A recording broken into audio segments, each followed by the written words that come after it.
Alright. I wish I remembered how to work half of this stuff.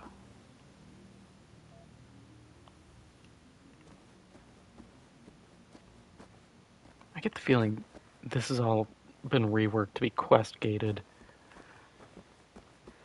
Oh well. Let's get hustling and probably I could drop 3 rivals right here.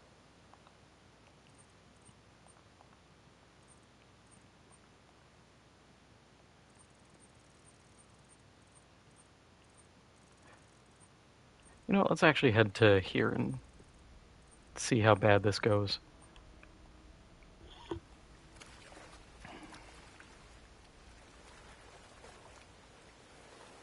But figure I'll explain myself a bit why I'm playing Generation Zero again. So last week I had said, I have something planned. I did have something planned for today. I was going to play Star Wars Racer Revenge. Old 2002 pod racing game. Loved it as a kid. Still love it now. I sat there. I was like, oh, I'm going to look at... what is it? I'm going to look and do my settings. You know, I drop the music, try to make audio kind of, sort of, semi-balanced. Drop the music to 0. I'm like, cool. That should work. I don't hear anything in the menu. I back out, instantly hear music that I know is copywritten. I'm like, oh, okay, maybe the main menu. Go to select pod racer. Music that I also know is copywritten. I'm like, okay, so no music means no music in a race. The rest of the time I have to deal with copywritten Star Wars music. Which, if Disney didn't own it, I wouldn't care as much. I feel like most games, it's pretty cool. I had one instance years ago with Monster Hunter where some dickface was like, we represent this artist and we want a cut of your revenue. I'm like, this is part of the game. You know, fuck off. And they dropped it because, of course, all of these claims are usually bullshit anyways. But knowing it's Disney, my luck would be, I would be like, oh, I'll just, have the music play, I'm talking over it, I'll dispute it. But with how my luck is with stuff, Bob Iger himself would show up at my house while I'm taking the garbage out and break my spine like he's Bane. So I'm just like, fine, no Star Wars. As much as I'd love to play it, it is not, sadly, an option for me. Which I really hate that because old Star Wars games are fun. If I could get the setup going, I would stream, like, the old Galactic Battlegrounds Star Wars game, which is just Age of Empires, but Star Wars. Plus, there's the Expanding Fronts mod, which actually does a pretty good job reworking things.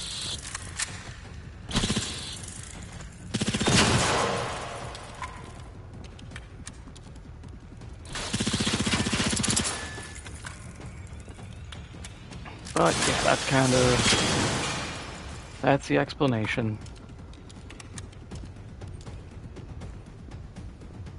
Things don't work like they should. But I also get it, how many people in 2002 were expecting to deal with copyright claims.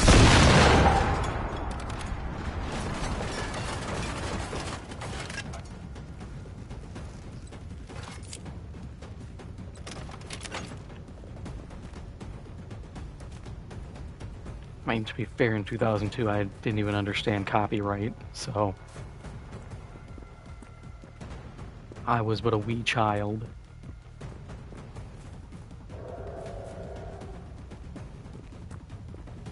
Just sucks. So I wanted to play that, or I contemplated Battlefront 2, but at this point, I think that player surge is already done. And all the cool stuff is on PC.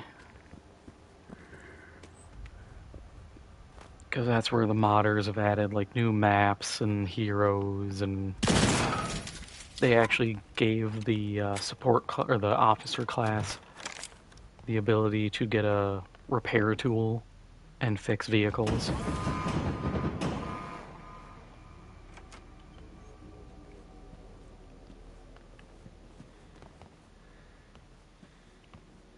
Which I wish they had added that off rip in the actual base game. But for some reason, DICE or potentially Disney was just like, no, you can't have meaningful class interactions and support builds. What are you, stupid? It's like, slap a dunce cap on me then, I guess, because I'm dumb as shit.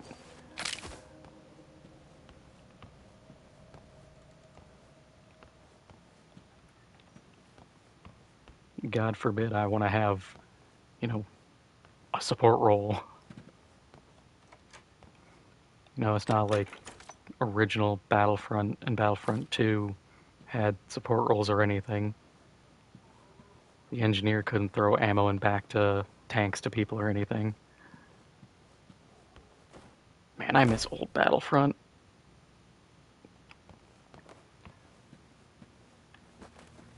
Like Battlefront 1 and 2, the old Rogue Squadron games, those were all really good.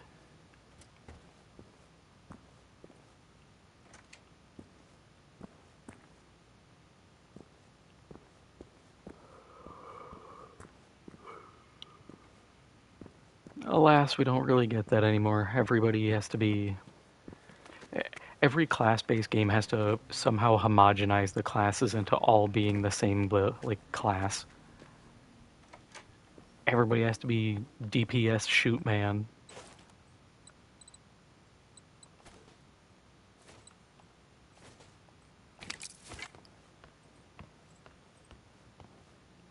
What? You found Roland too? I can't believe they're all... Look, as you can see, we could really use your help. And if you do, we'll let you know where we are. That's fair, right? Look, we have quite a few sick and injured people here. Roland was looking for medication. Painkillers, disinfectant, band-aids, sleeping pills, and so on. The medicine cabinet at the cafe was already looted. No wonder. Try your luck in Himarvet. That's what qualifies as a large town on Himfjell.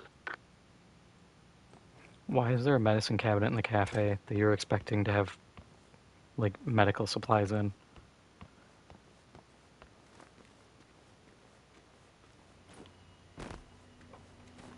Yeah, I miss old class-based games.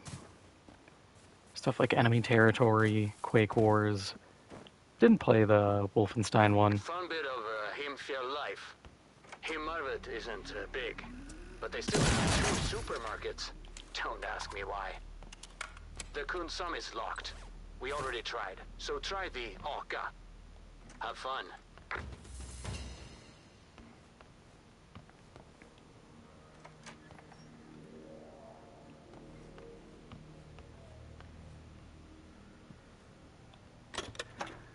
But old class-based shooters are fun. And like if you really look at it at like old Enemy Territory, you can see a lot of the DNA from that in Brink. Part because I think Splash Damage did both of them. And then of course Brink was kind of just... It was good and bad. I will not say it was a bad game. People are like, oh, it's trash. I'm like, it's not trash. I've seen far worse. It needed refinement. And sadly, it was denied that.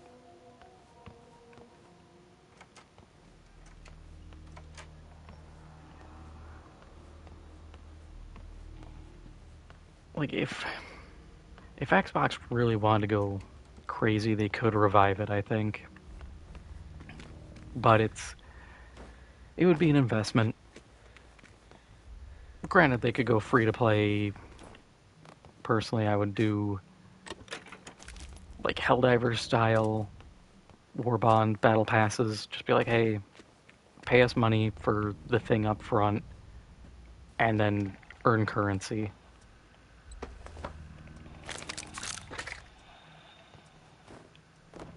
People like that notion, and I think it's a fair method.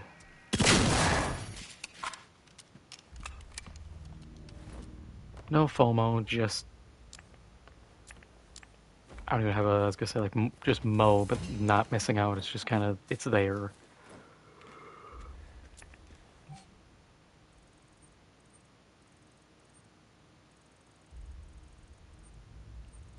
Where's gonna be a potential hideout? Because there's nothing there for me to break my stuff down at.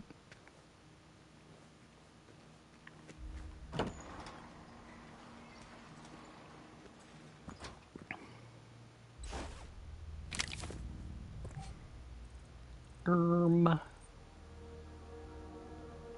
guess we'll just ping pong around and see what we find.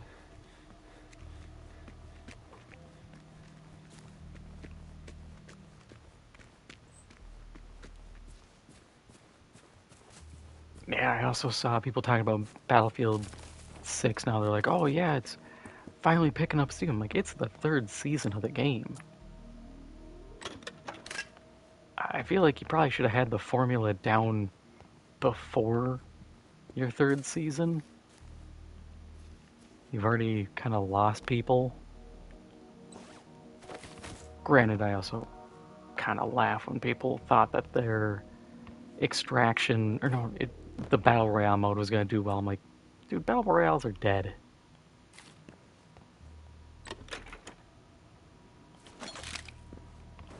Let's be real. They've come and gone, and I'm honestly glad they're on the way out.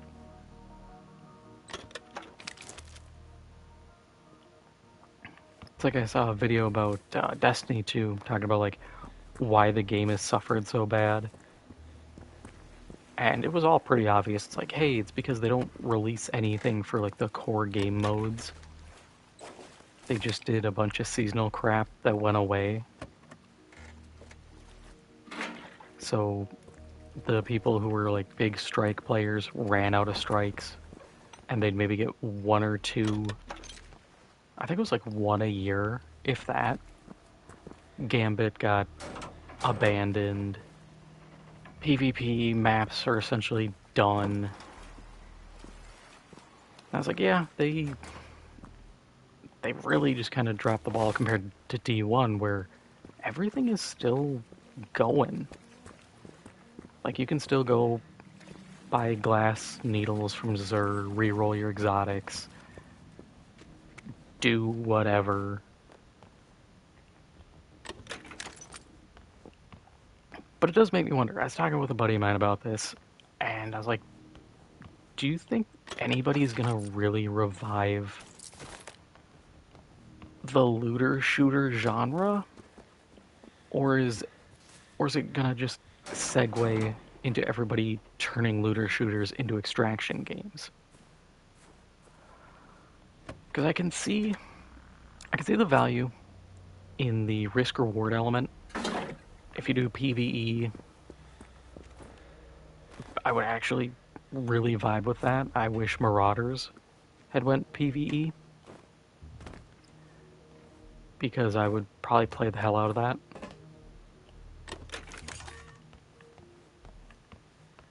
But they didn't, and their devs, someone claiming to be a dev, no way to prove it, keeps posting on the Steam comments and stuff being like, they're working on stuff, and people are like, it's been a year. If they're working on something, show a screenshot. Which honestly is kind of my point of view on it. Like, just show a screenshot. Nobody cares. I think it's a disservice, if you're working on something, to be completely silent. You don't have to explain everything in a system, but just be like, oh yeah, we're still here. We're working on some progression systems. Here's a, a reward helmet you can get. Okay. You know, that's all I need. Sign a life. Will it cause people to speculate on how it's going to be? Yeah, people speculate all the time. I'm one of them. But I also try to, keep an even keel on it and be like, okay, is this something we can really lean a lot into and be like, oh, this means this? Or is it just like, just a thing?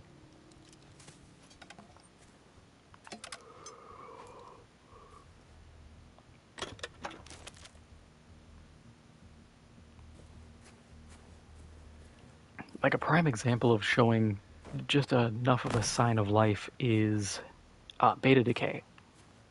That game looks really good. Once again, same friend, we were talking about it, and he's like, I hope this game isn't going to be trapped in development for like 10 years. And I'm like, I don't know how deep the systems go, but I hope so as well, because I'd like to play it soon-ish. It's a really cool concept. We do get occasional videos or pictures of like, hey, here's a mech or something. It's like, oh, that looks really neat.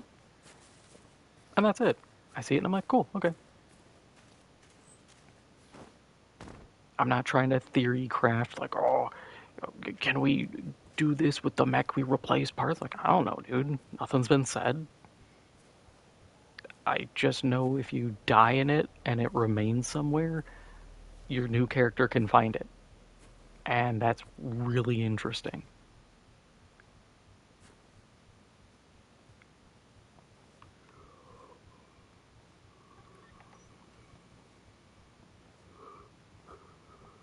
But yeah, the looter shooter genre unto itself,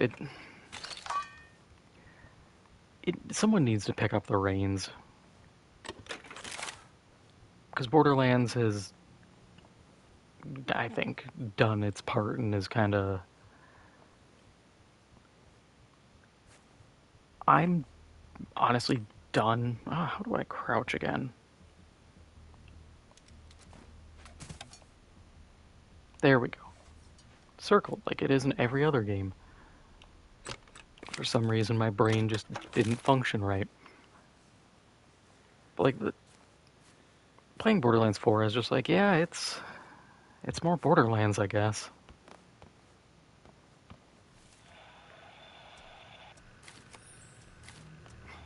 Which is a shame, because I loved playing 1 and 2. But if nothing changes, it's inevitable that they're gonna get stale.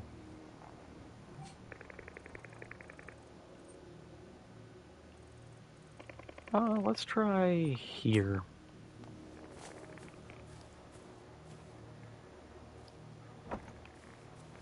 But yeah, like a lot of genres, I think there's still a ton of room for expansion and refinement. It's just nobody wants to be the guy who takes the risk.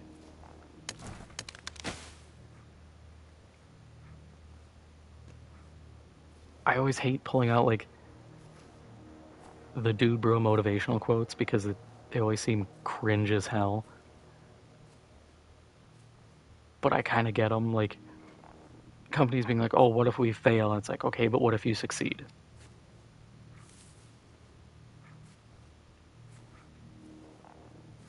If you succeed, you can do far more than you're doing. If you fail, you fail. Odds are, in a lot of these genres, you're probably behind the 8 ball anyways. Unless you're getting in on the ground floor. You're... I think it's Krafton did PUBG. But like, unless you're like them who got PUBG early enough that Battle Royales were still popping, you're probably not really pulling in a lot. Like Ubisoft when they had Hyperscape. Granted, I actually wonder if Hyperscape would work now. Because that came out, I think, right when your COD movement demons weren't a thing yet. And now you have all these Adderall-fueled movement crackheads who I think would have loved Hyperscape's high mobility. But I also think it would have been a very small community.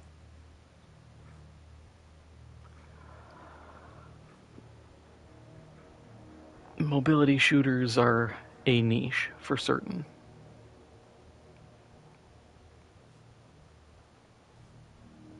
And the skill floor and skill ceiling are so broad, it becomes a problem. But that's a big thing into itself, is at what point is a skill ceiling too high? I always remember the joke with EVE Online that it doesn't have a learning curve, it has a learning cliff. Which, yes and no. I think EVE's whole thing is you just have to learn to specialize. If you can do that, you're pretty well off.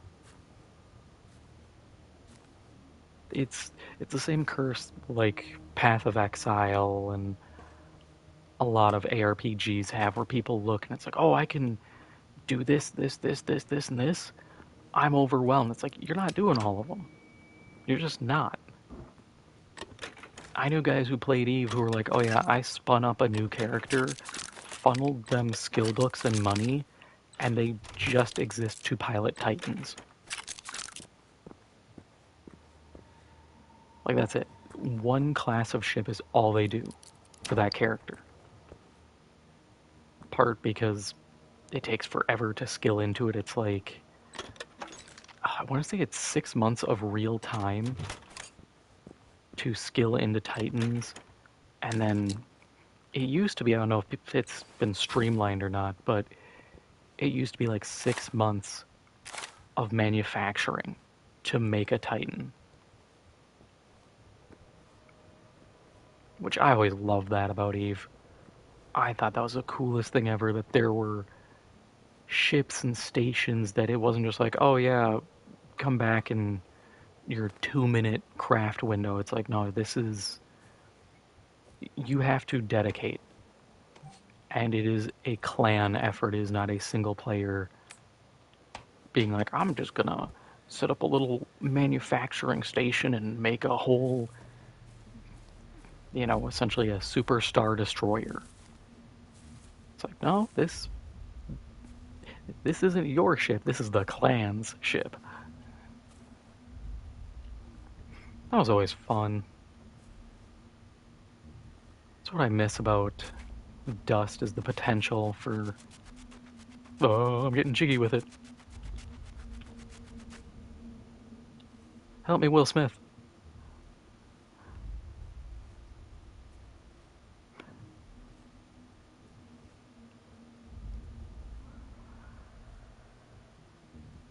Yeah, like, I miss that with Dust, because Dust had so much potential. I really think if they'd gotten PvE out, they would have been fine.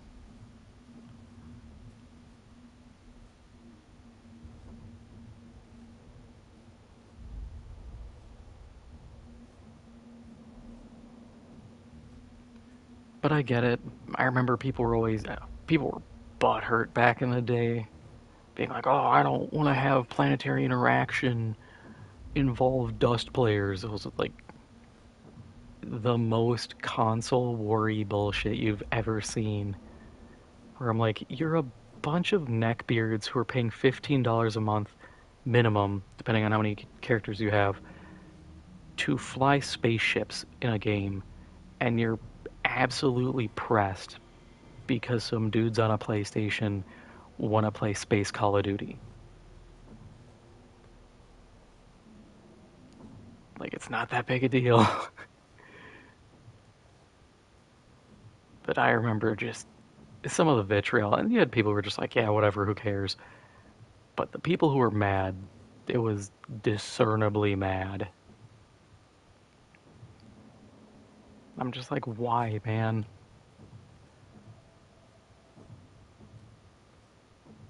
remember some of them would be like, oh, well, this is taking away resources from the problems we have. Those problems never got solved. Dust shut down a decade ago, and there's still issues in EVE that were never resolved. Funding be damned. It's like sometimes those problems are just part of the game. It might be a you problem more than a game problem. Or in the case of some of the systems, it's just spaghetti coded to hell.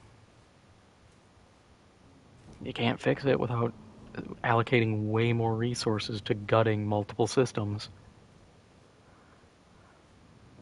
Which actually, this all comes together now that I think about it, because I saw an article, I had to laugh. So, the EVE devs, CCP, Crowd Control Productions, which Crowd Control Productions Games, because it's CCP Games, hell of a title. You might as well put studios at the end of that, too. Crowd Control Productions Game Studios, featuring Sonic and Knuckles, and Dante from Devil May Cry 3. Like, just go full bore on it. But they had gotten bought like 8 years ago by Pearl Abyss, the guys behind like Black Desert Online, Crimson Desert. I don't know what else they do. They're Korean. They sold, so they bought the studio from the CEO, Helmar Peterson. They sold it back to him for half the money they paid. They paid $225 million, and they sold it back to him for $100 million, plus, and I love this plus, $20 million in digital currency acquisition, I think it was titled, which is just crypto. And because it wasn't stated explicitly in any coin, people think it is currency for the blockchain game that they're working on. And I'm like, dude, you accepted $20 million in essentially Monopoly money. I would accept actual Monopoly money because you can use it while playing Monopoly. If that game doesn't see the light of day, or it does and it's just absolute total butt, that 20 million is worth like 20 cents. But I guess they were more than willing to just offload the studio, which makes me wonder how the studio's internals said like, oh, we're doing great, we're selling quite well. But at the same time, like, if you're doing well, you usually don't get sold.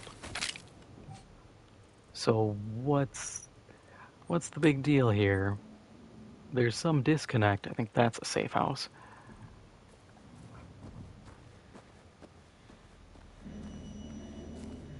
My bet is probably EVE Vanguard. It's probably not going to perform the way they expect, and they want to get out ahead of it. Wouldn't be surprised. But it's an interesting one. I'm eager to see what happens. I also rebranded, which I was like, yeah, CCP Games is, given current political climate, probably not the best name to go under. Now it's like Fenris Productions or something. I'm like, that's not the greatest either, but what do I know about branding?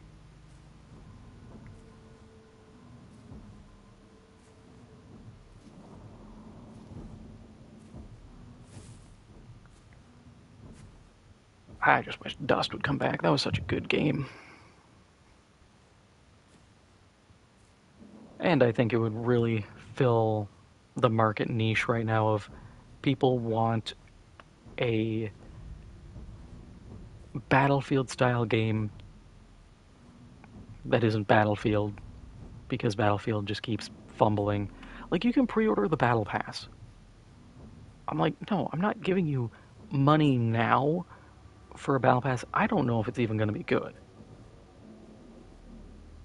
But I guess it's a way to squeeze money out of people who are like, oh, I'm going to buy it, and then they pre-order it, and then if the content suck, it's like, well, too late, loser, you already lost your $10, $15, probably $10.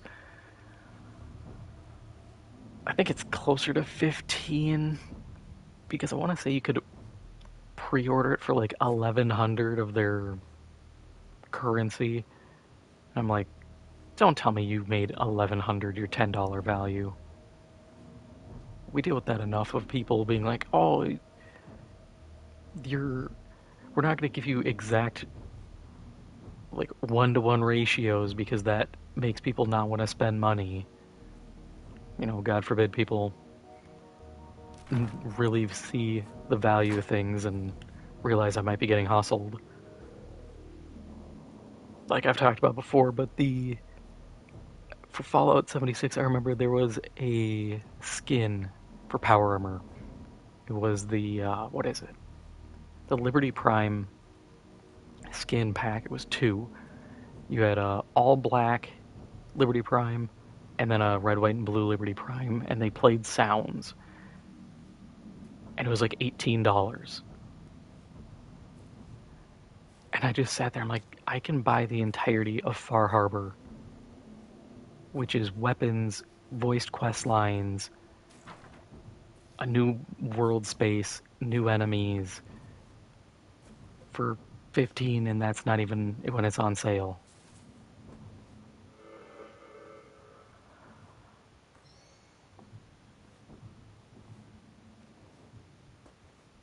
But it's amazing how you can convince people to spend more money by just slapping a different name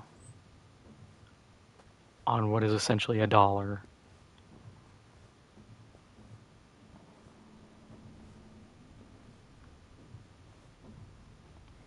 Like, people be like, I'm not spending $10 on this, but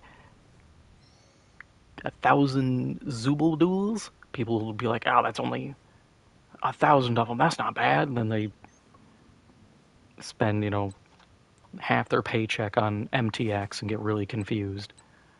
It's like, yeah, I could have told you why this didn't work out for you.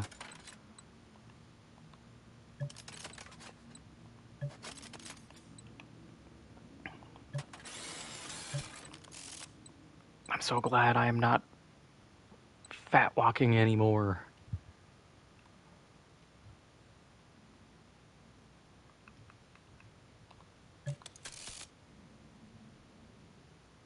We'll mulch another 20. If I have to burn 60 HEDPs again, I'm gonna scream.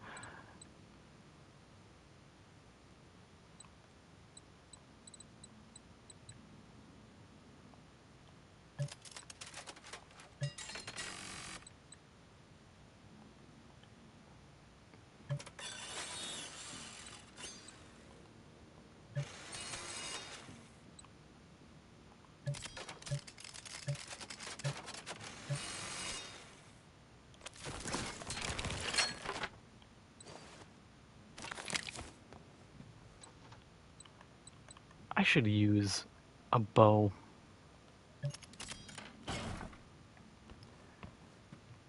But every time I look in my storage box at it, I'm just like, no, you're terrible.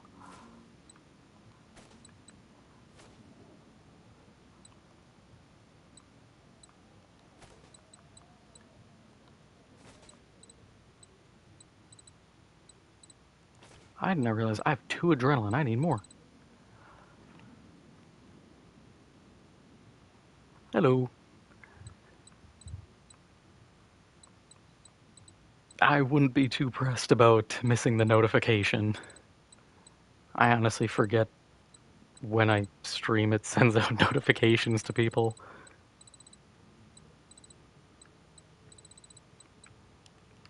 How many do we want? Nah, 4. That should be enough. If I die 6 times, I deserve it.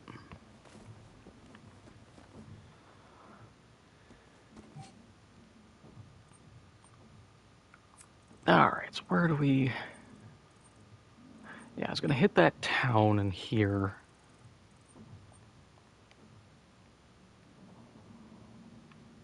Did I...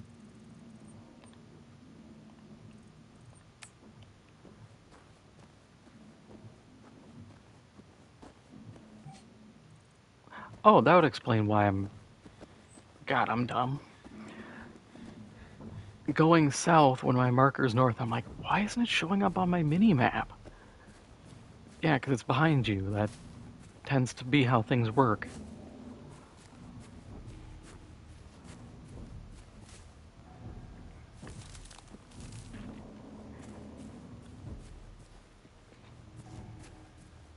Brain is smooth.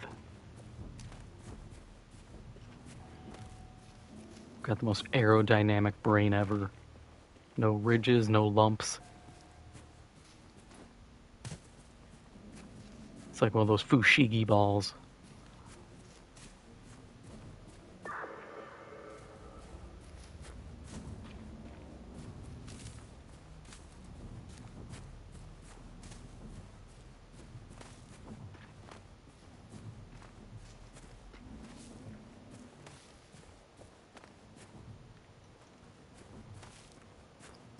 Smooth as shaved wood. My brain got hit with that like 1,000 grain sandpaper. Super fine stuff that doesn't even feel like sandpaper anymore.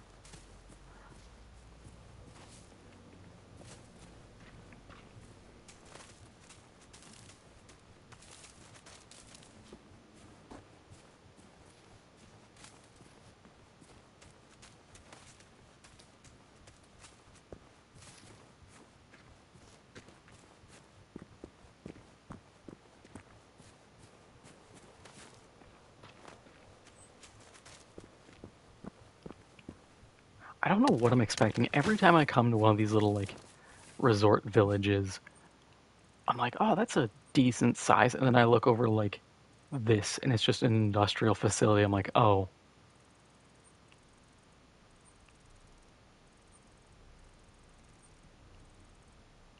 Like the entirety of Ostervik probably has more buildings than every POI on this map.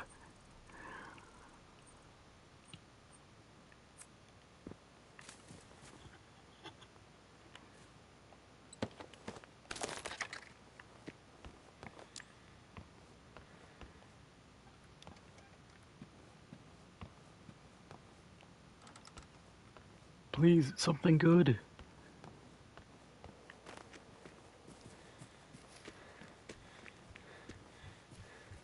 We'll even raid the snack stand. Oh boy, more stuff I can disassemble. I wish grenades were better. I tried using them before, and it feels like they screwed up the throw.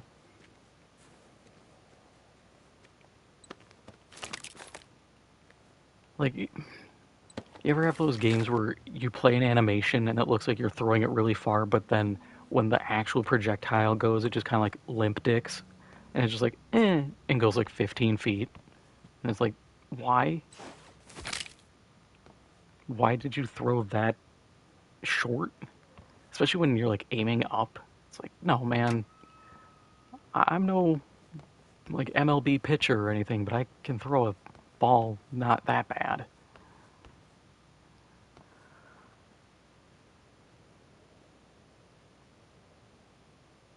Yeah, like Fallout. Honestly, exactly like Fallout. Which, as I think about it, yeah, that's exactly why I never use grenades in Fallout. Also, it's usually just like one enemy, and why am I wasting an entire grenade?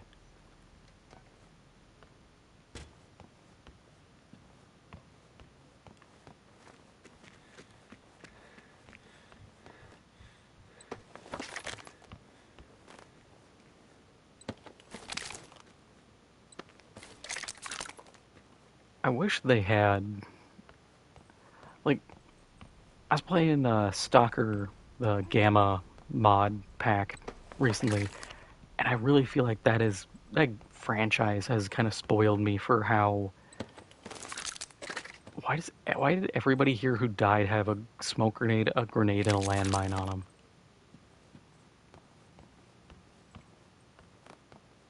This is a very weird party. But yeah, Stalker, just the environments are so good and they make sense. It's like, oh, I should throw a grenade in this area because the bandits have a position. Meanwhile, in Fallout, it's like 3 crackheads living in a cardboard box outside of an office building. I'm just like, you don't want to move into the building at all? Maybe set up a watchtower or something? No, you're just gonna smoke jet and take pot shots at me with your very crude woodblock rifle? Which also, the pipe rifle being able to be chambered in 50 is madness. And also the fact 50 caliber is god-awful. When I could do more damage with like 308s or 45s, it's like, this is a problem. At least New Vegas was solid in the use of 50s. There's like, yeah, the anti-material rifle is going to kill things. But a 50 hunting rifle in Fallout 4, and it's like, you're gonna hurt them, I guess. That normal-sized man you just shot in the leg is gonna be fine. It's gonna take like 2 more to cripple him. It's like, what? No. That's not how limbs work.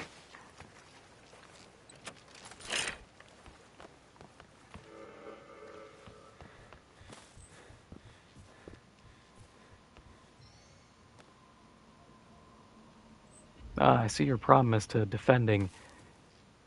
You have an IKEA table as your barrier.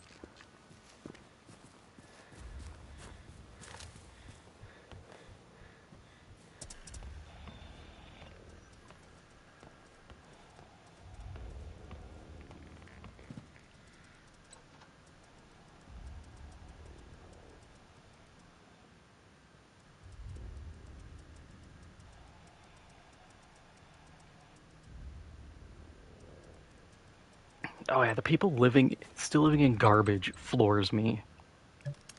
It's like, look, you don't have to have like 100% clean, like freshly built buildings. You can have, Shady Sands as one place, but not everywhere needs to be that. But at the same time, it's weird that people just live in filth. It's like, oh yeah, there's just a pile of garbage here. Are you sure? Like, that's typically how diseases spread. You would properly clean your town or your home. And like people have said, there's no progression in Bethesda Fallout. Like, everything is perpetually in shanty towns and just rubble. And I get it, they don't want to have progression because this way you can always have those fun times in the wasteland, but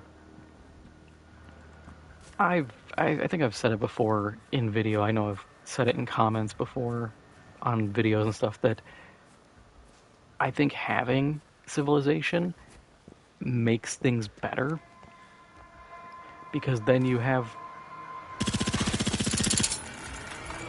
Boy, I love being terrible at aiming. Then you have the juxtaposition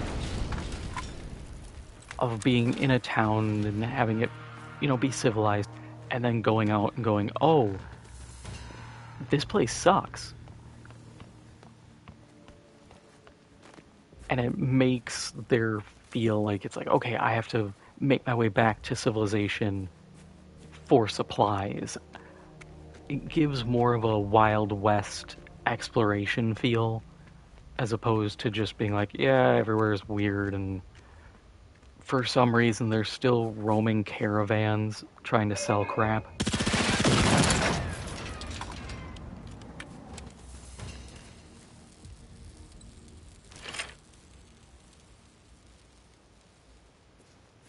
Yeah, like New Vegas did it really well, where you have civilization and then outside, depending on where you go, it's just progressively worse.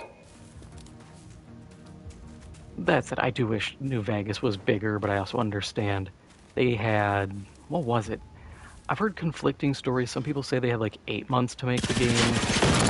Some people say it was like 18 months. Either way, it was not a lot of time, yet Obsidian pulled it off.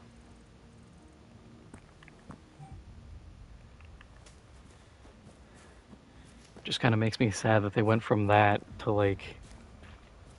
Didn't they make Outer Worlds? I want to say they made that, and that game was just kind of meh in my eyes. I know Outer Worlds 2 did not perform. And then Avowed was... I don't know. I don't know of anybody who said Avowed was a good game.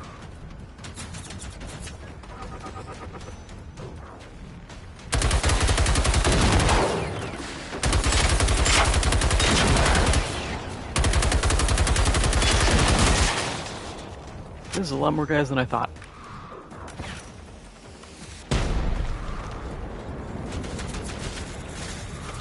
Please don't shoot me. I need to apply first aid.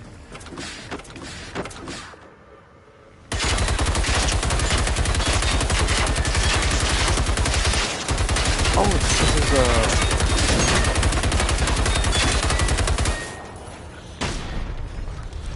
a radio beacon. That's why everything's crazy here.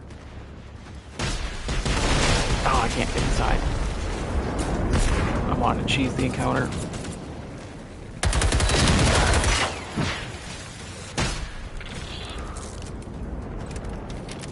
I think this is a loot and scoot situation.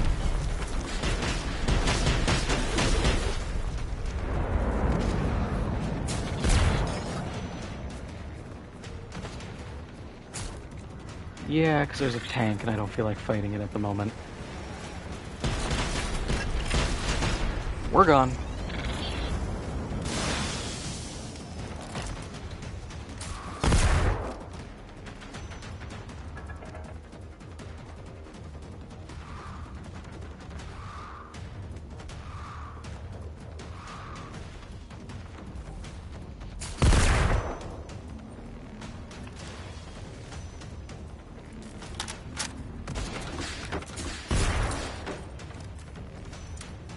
Man, I miss Mass Effect. I have played through that series so many times.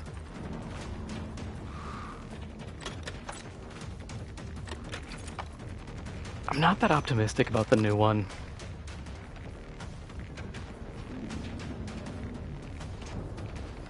Because I've seen a bunch of stuff talking about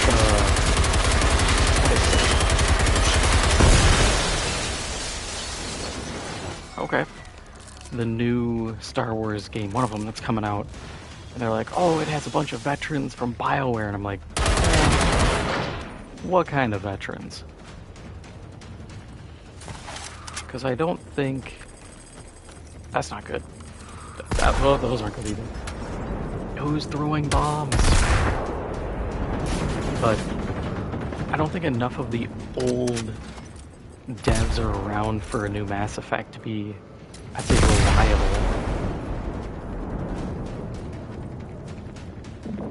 Is that... Oh. Hello. Who are you? Are you just an apocalypse tier?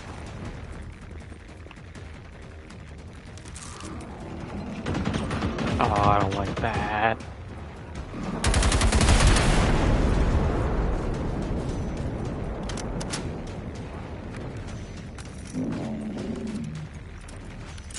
Yeah, Veilguard. I was playing games with a couple of my friends, and they had another friend of theirs join in, and he was talking about Veilguard, and he's like, oh, he was acting like it was the fans' fault the game was bad. And I bit my tongue. I'm like, I'm not getting into this. I'm not gonna start a fight with this guy. It's not worth it. So I could sit here and point out, like, no, you can pull up any screenshot, any gameplay. It was a downgrade. There was no improvements on the formula the story. It looked like a bunch of MMO assets just slapped together. It was bad, but I was like, nope, I'm not gonna fight this dude. Just met him. It's kind of a bad first impression. I'll be a good boy. Man, the desire to just be like, no, you absolute boob, you are wrong, was very strong. But I know I did not just keyhole through his arm.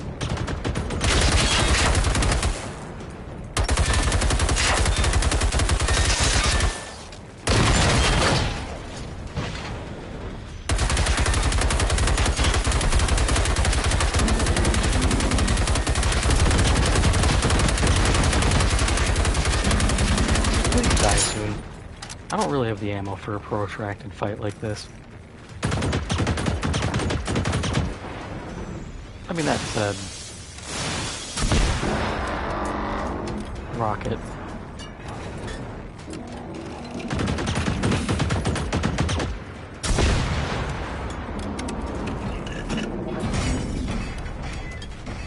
I was skeptical, like upon the first trailer, just because I was like, this doesn't look like Dragon Age, but yeah, Anthem. I was hyped for Anthem.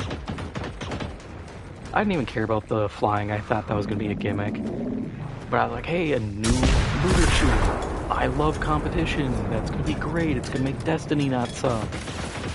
And then Anthem had its whole developmental cycle issues. Okay. Nice. I can loot you.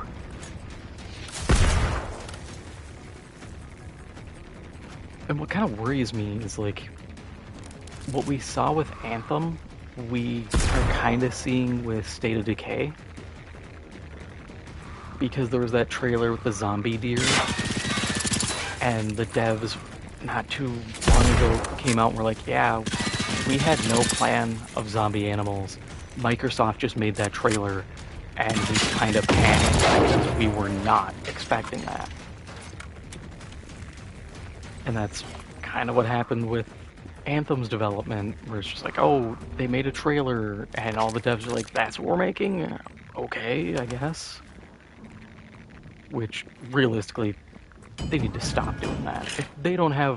If the game's not ready to show, don't release a trailer and be like, God, I hope these guys can meet the expectations we just set.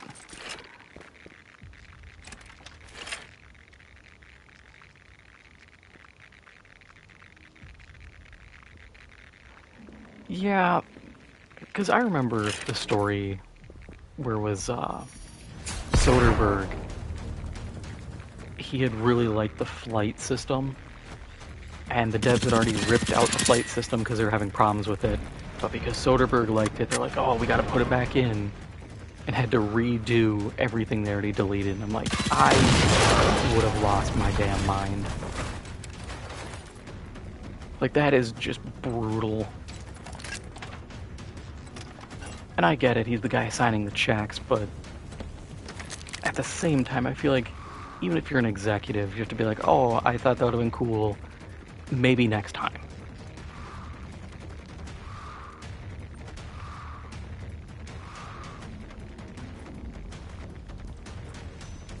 Because otherwise that sabotaged them so much and set them so far behind in development. And I remember there was, I can't remember who had the video on it. I can't remember if it was Angry Joe or somebody, where they showed one of the like legendary weapon drops. They didn't have a floor on the stats, so the effect was like X% chance to do X lightning damage on hit, except the floor was 0, and someone rolled a 0% chance to do 0 extra damage. And I get it. Nobody expects that to be a thing. Oops.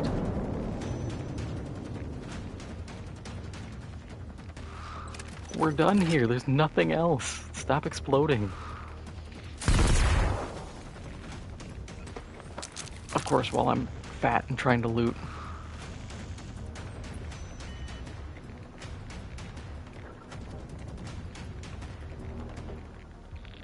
What can I drop? Oh, EMP, easy. Fuel cells. The radios.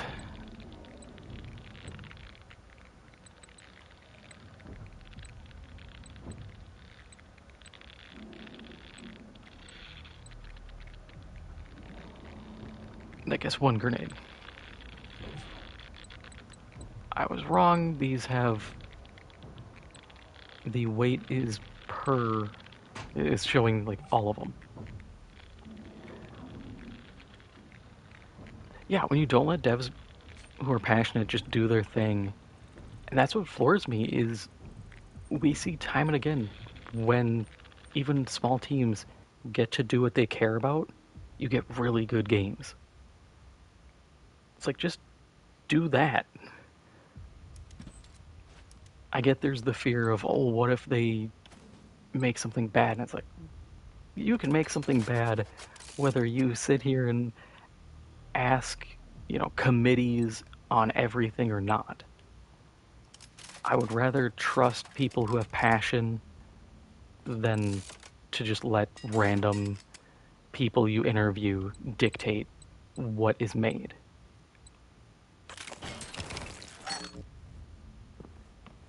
And as we see, a lot of times these projects that are kind of made by committee lack a unified vision. You get these weird parts of them where you do a part or you get to a segment and you're like, why is this even here? Who signed off on this? And it usually boils down to like, well, focus group said they like this thing, so we included this thing. It's like, you didn't need to, though.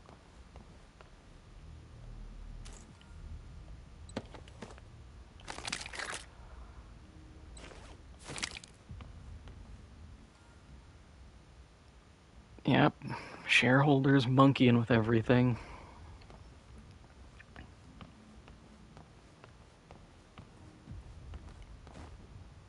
It's always a shame.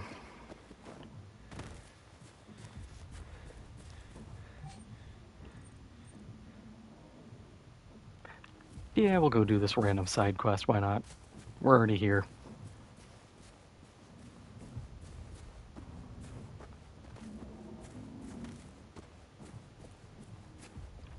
I hope nothing happens to me while I'm in the forest.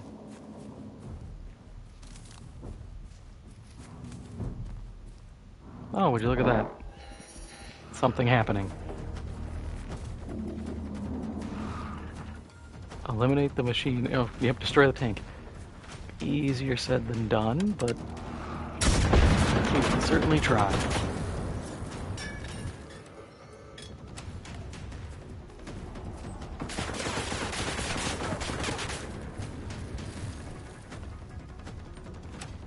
Oh, nice. Also a safe house.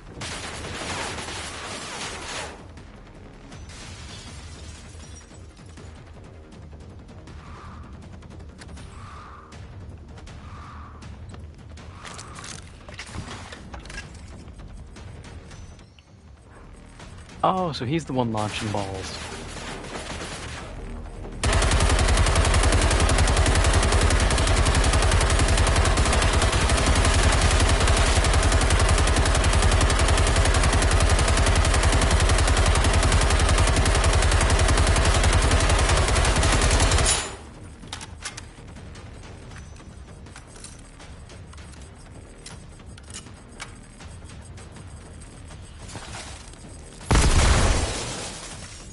I was about to say, I think it might be dangerous outside.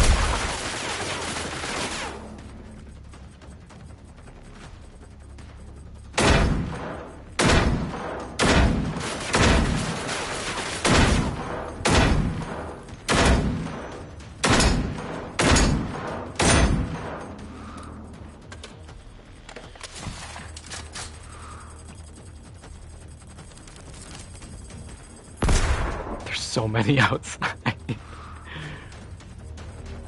You can just hear all of the bombs ticking.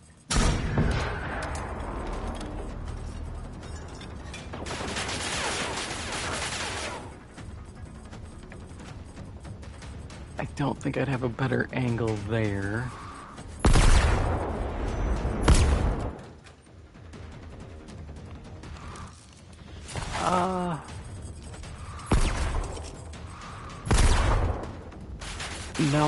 No, I think this angle is on par.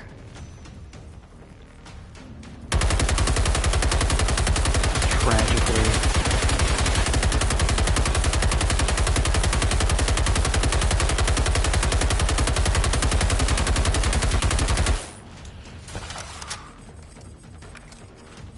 If this couch wasn't in the way, that'd be nice.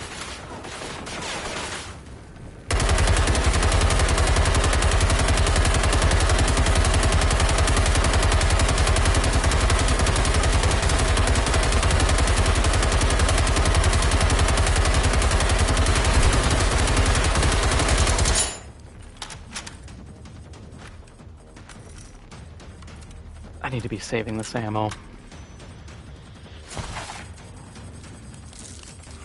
But I know this isn't gonna do what I need it to. Also, it's 9x39. It should not recoil that hard. Like, it was made to not be, like, recoil intensive.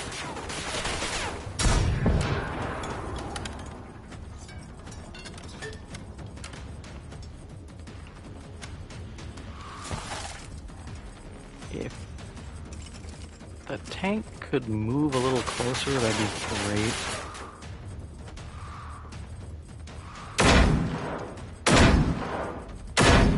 What do you mean that's not a weak...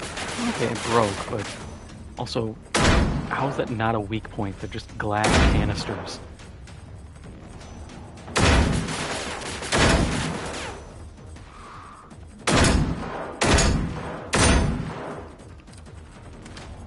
You gotta be on something to tell me that's not potentially important. Hey, we got the, like, ammo or fuel tank off the back. That meant something.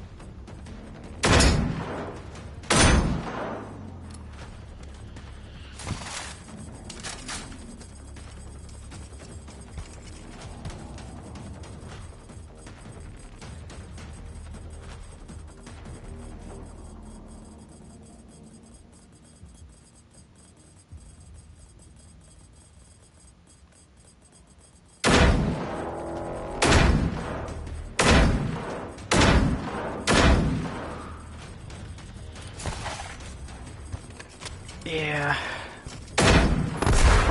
It's kind of weird how so many games actually do struggle with something as simple as like a new game plus or something.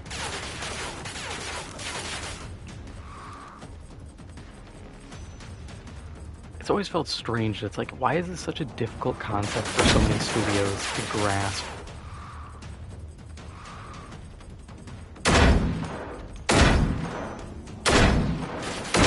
Please break.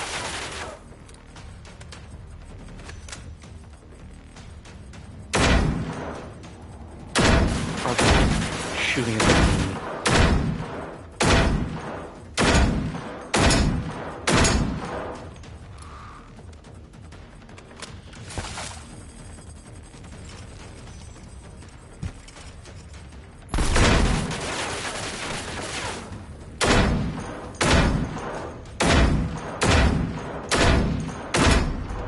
Hey! Finally, I can't wait to see what not impressive loot there is.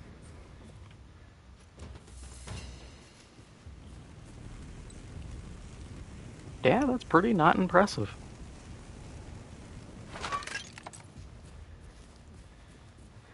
Kind of funny when it's the max difficulty standard enemy and it's like, hey, you got some ammo.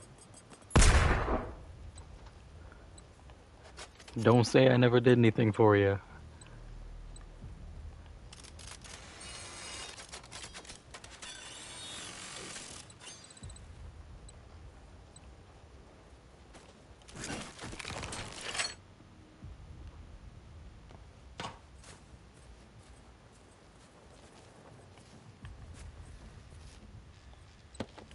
One game that bugs me when it comes to like starting over progression is State of Decay.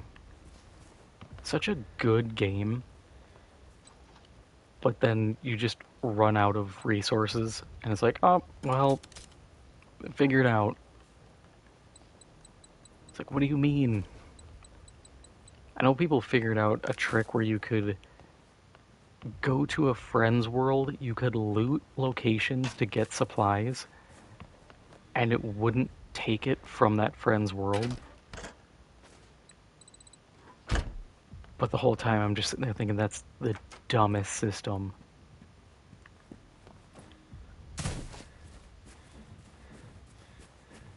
I would just have a toggle. It's like, okay, POIs can regenerate loot at a certain number of days.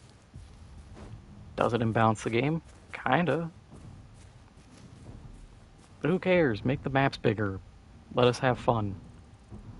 It's a video game, that's the whole point of them.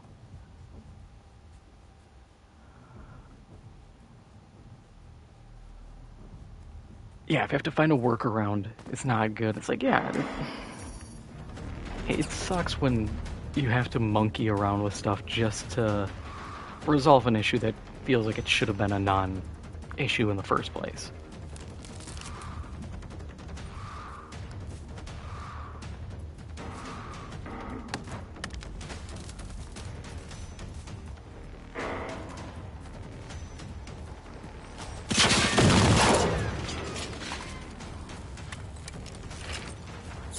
Especially when it's compared to like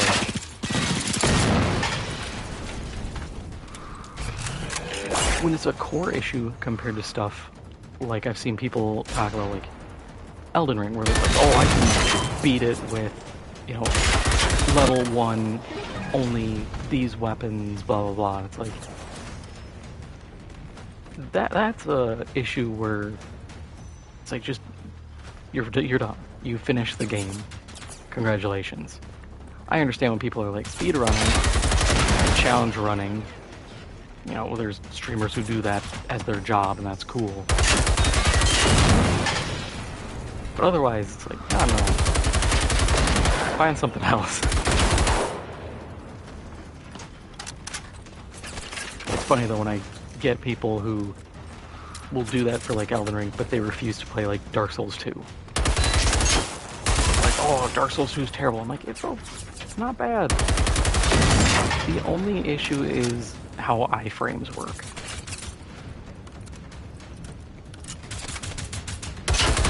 Which doesn't even take that much adjusting. You just kind of go with it.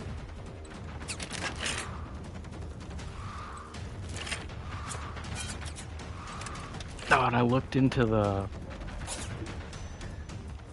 Umbral storyline for Lords of the Fallen. And I'm kind of bummed because I have to wait because Gerlinda dies if I keep doing the Umbral ending. I'm like, that is cool, but also extremely inconvenient when she's the only one who can upgrade my gear.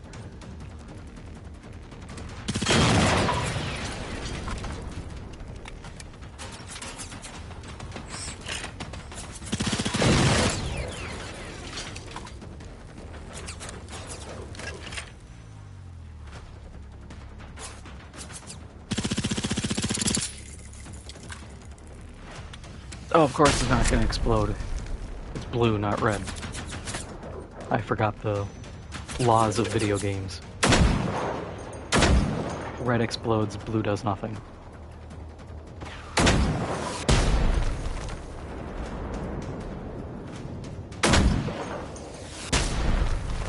Or in some rare instances, blue is somehow an electric canister.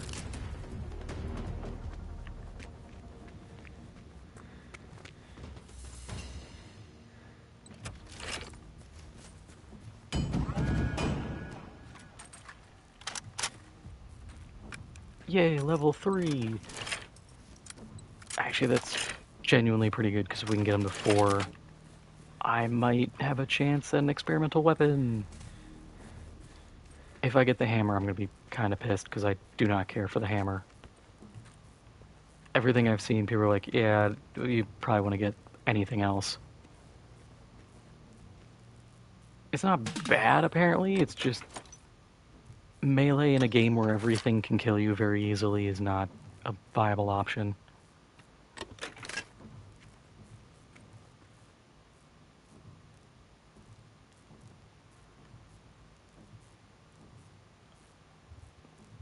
Yeah, I'm not looking forward to finding the last tablet.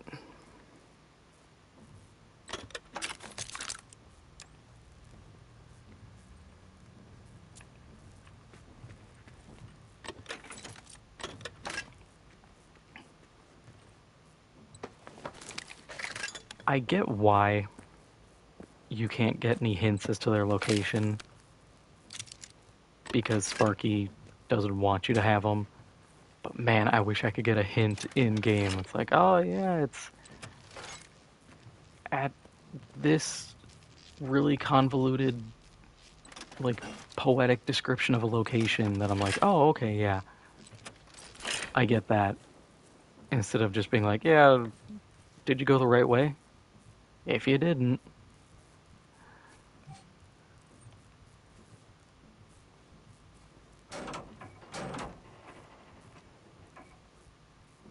Oh, I saw people getting mad over Lords of the Fallen 2 because some of the some of the outfits for female characters got leaked, or I don't even think it was leaked. I think it was just shown, and it's just like standard kind of revealing outfits, and I'm like, really? This is what we're getting mad about?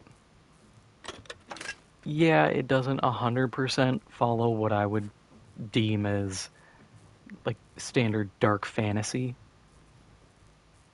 but also it kind of does because I'm also kind of lumping in some of the like sandal and sorcery style aesthetics, you know, your Conan the Barbarian, Red Sonja, stuff like that. And they're not even that bad. It's not chainmail bikini levels. It's just like, oh, hey, it's a really deep cut chest piece. So you see like inner side boob. I'm like, who cares?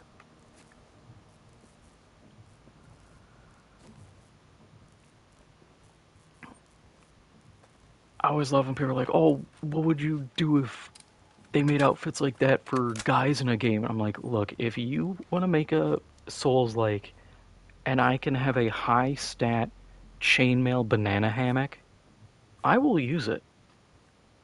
You you think it's some gotcha. I think it's hilarious.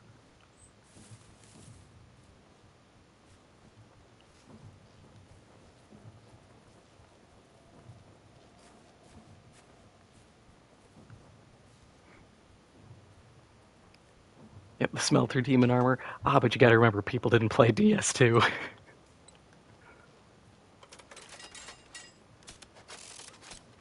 It's like I don't really care about that, because like there's a difference between just like, oh, it's a skimpy outfit in a game and like your standard like Korean MMO style appearance where it's like, oh, they're one wrong move and you're seeing butthole. Like that kind of stuff where, you know, First Descendant where they relied entirely on selling like bikini skins. I'm like, that sucks. Not because I'm against the concept of bikini skins, but just because your game is entirely hinged on just gooners. It's like if you have to rely, if your business model relies on selling just skimpy skins, that's bad. You know, make your game rely on being a good game. But if it's honestly vanilla as hell armor appearances, come on, we got bigger issues to deal with.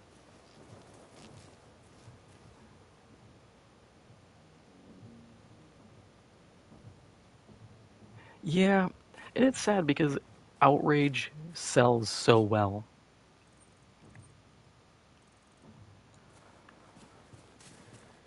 Like I see that with like Helldiver stuff. The videos complaining about everything do super well. I see these people who get hundreds of thousands of views, and it's like, I complain, but I don't want to be like that and just be like, everything sucks, everything's miserable. It's like, then don't, man. Go back to what makes you happy. I complain about things because I do it out of love. I want things to improve. I will acknowledge when things are good.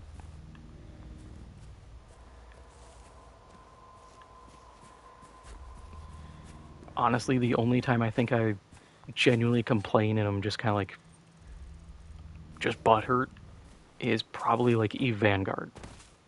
And that's just because I miss Dust 514 and want that instead. Outside of that, like, I'll complain about like COD, but that's because I remember old COD. And I miss old Call of Duty. And because I think everybody agrees those games have been getting worse. That's not a controversial take to be like, hey, gunplay's kind of butt cheeks, progression's terrible, balance is awful. I think everybody's on board to like, yeah, these games have gone downhill.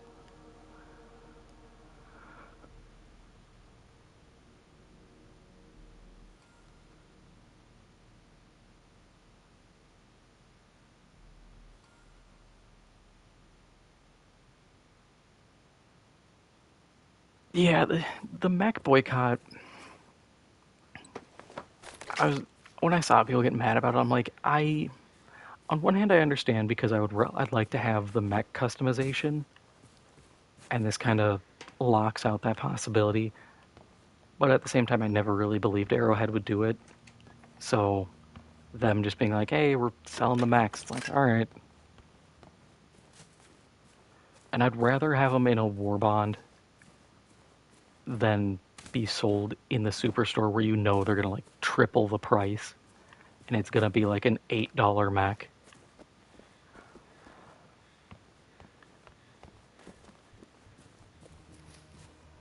And yeah, like if you play it, you get them for free. It's funny because people are like, I don't want to sit and grind. I'm like, dude, I listen to podcasts and music and just zone out for like 2 hours. Or I'll grab a friend and be like, hey, do you have the teleporter pack? Let's just run maps really fast. And we just split up, knock them out quick, and go.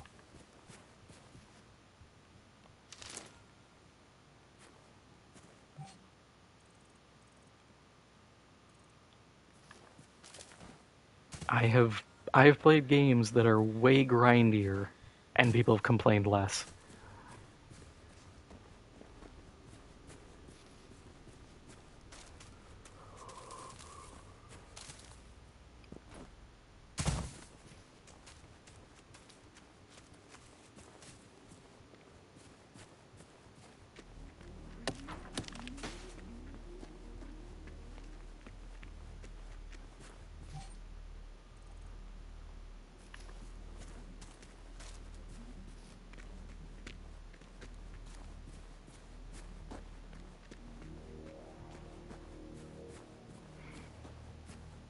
Like when it comes to Helldivers, I think my biggest complaint isn't even the game.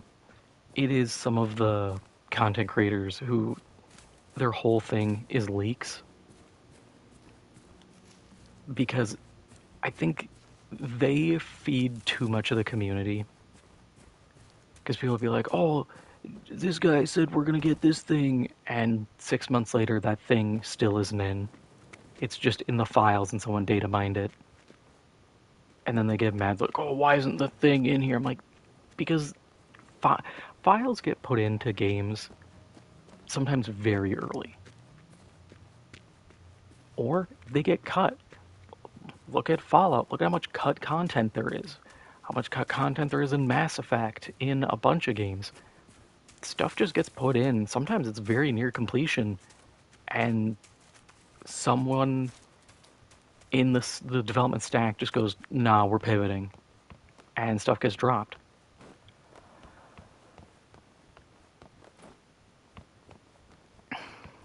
And it sucks seeing Also, they recycle content so much. Dudes being like, we have footage of this thing, and then I see the same footage 5 times in a month for the next 3 months. And I'm like, how is the YouTube AI bot that detects people and says you're recycling content not snagged you?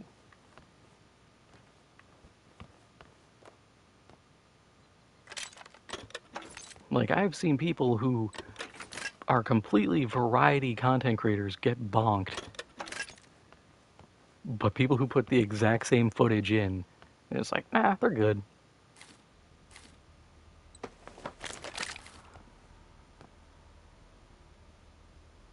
Yeah, data miners.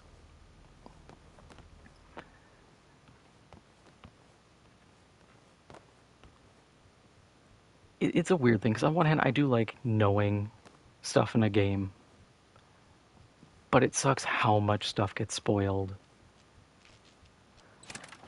And they do serve a purpose.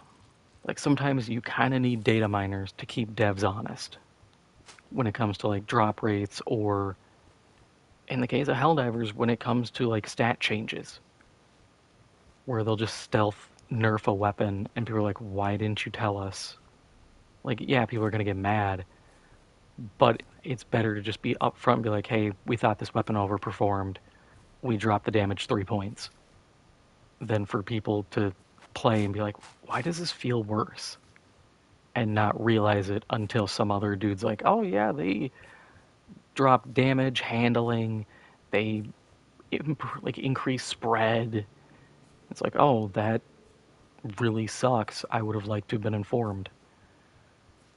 But then you have stuff like in Remnant 2 where they made weapons, the cube gun, the shotgun that I never got because I just couldn't care less to do it. Those were, they even admitted, like, yeah, we made those for data miners to find. Because I remember doing the, oh god, what was it? No, it was the Archon class, where you had to have the Explorer class on, something else. You had to have a certain set of armor, a certain weapon, rings, amulets, all that, and then a door would open.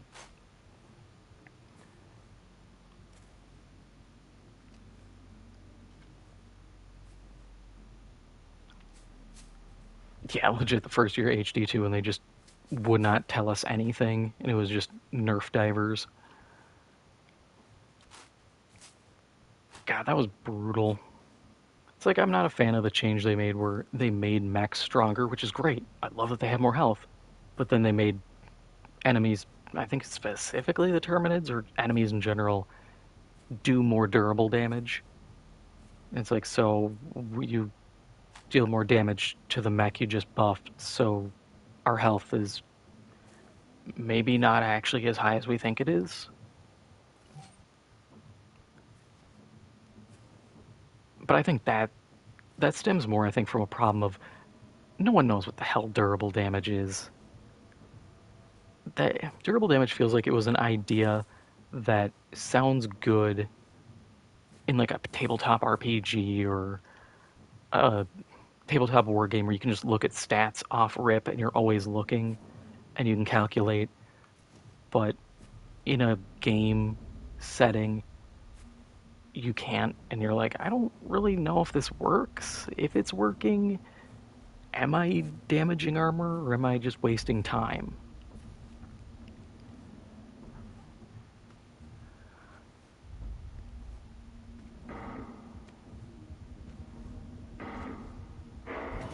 Yeah, having to have YouTube up all the time or guides really kills the experience. Because I love just exploring and having fun. I was talking with a friend of mine. We were talking about Warframe. And I can't remember, what frame was I using? Oh, I was using Sevagoth, because I just got Sevagoth Prime. And I was like, hey, do you know how the hell to build him? Because I have terrible damage output, and I see people nuke. And he's like, I don't have him yet. And he said, why are you having trouble? And I said, because I don't want to look up a guide. I don't want to look up somebody's pre-made build because it sucks having, like, the exact meta loadout handed to me. It's such a miserable experience being like, I grinded for this to now play this one very specific method that's the agreed upon method. I like to explore, it's just sometimes I struggle with optimization. Yeah, you end up missing so much. That's what kind of sucks with Lords of the Fallen, is there's so much for, like, even looking at a couple weapons and like, oh yeah, to do this special attack or unlock this, you have to do this specific chain of events. And I'm sitting here going, why do I need a chain of events to do a special attack? And some people, I look in the comments and they're like, oh great, I have to restart my playthrough to unlock this attack. I'm thinking, it better not be like the optimal way to use this thing, because that's such a bad design.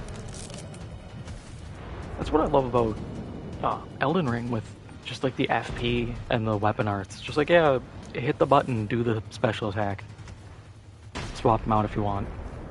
Like, alright, I can do that. I know how to push button.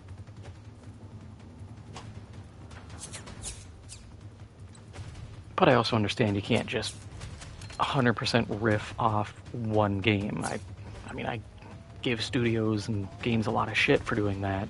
It'd be hypocritical of me to be like, just do what they do, forehead. Like, no. But sometimes there is a standard set. Call of Duty is a great example. They really set the standard for controls for FPS games. Now if you do some weird control scheme, people are like, what are you doing? Why? Like, I tried playing Bulletstorm. It's on my list of games to stream sometime. But I remember looking at the controls, and I'm like, why? Why does any of this look like this? Why did you pick these controls? I feel physical pain trying to map this out. And then I remember, oh yeah, this was kind of right around the time things were getting really standardized.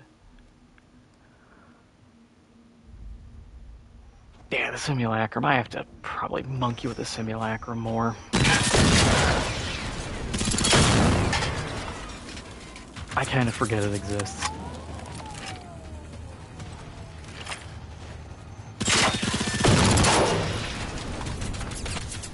Trying to get through actually getting all the rank ups for the holdfasts on the Zariman. And it just kills me that it's just do missions, turn in the pinions. I'm like, oh, why can't I just get like XP or rep from doing the missions themselves?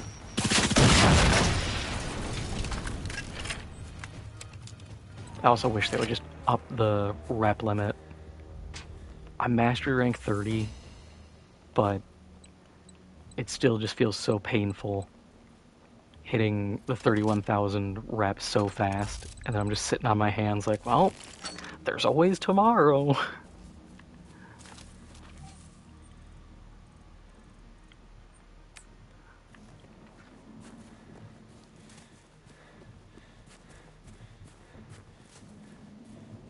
God, that new Mesa heirloom skin is gonna sell like crazy, though.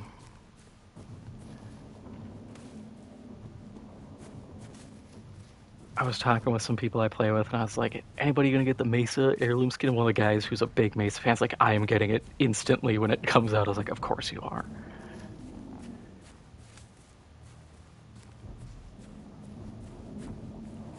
It's essentially just Ashless Chaps Prime. Which, I have to admit, I'm surprised Digital Extremes went that direction. But I get it, it sells.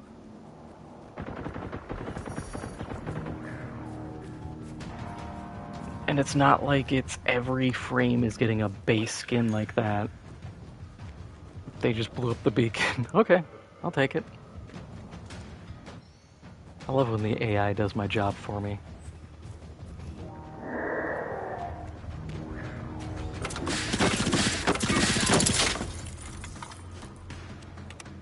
Man, I hope I get a experimental shotgun.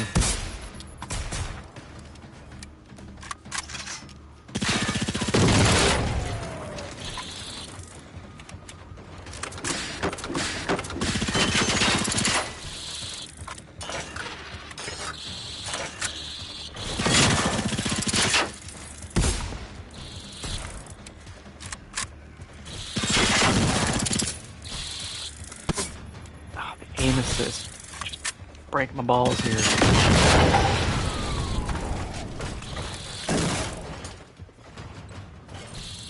Alright, since we have so many HEDPs.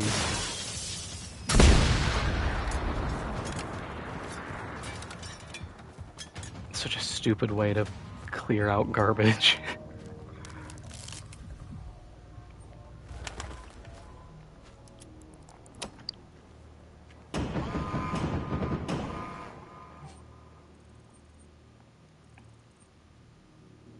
Oh, you're actually max rank. Cool. Ah, you're only a hunter. You're not gonna drop anything. Oh well.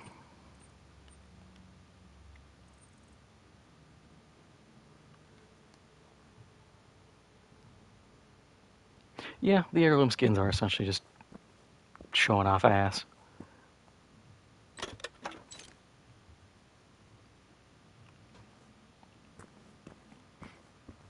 I think it's cool if they do kind of keep it to just those, like that category.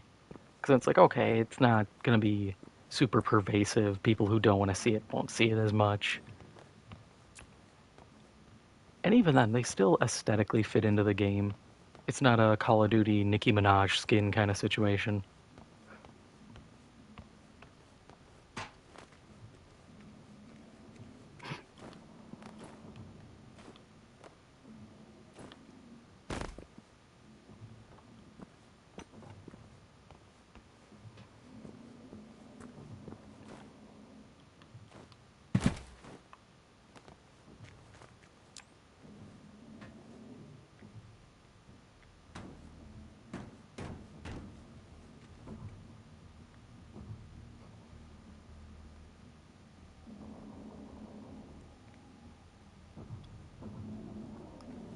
I'm kind of surprised they haven't done like a Volt heirloom, but they don't really seem to have a pattern of who gets what.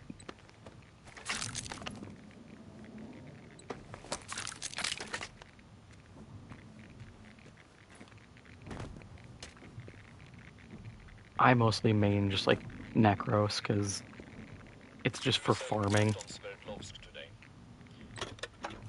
Has asked for an action plan. You'll get more than he expected. Ask Göransson at 1 to present the fuel cell. Like Necros and Saren are the two I run the most.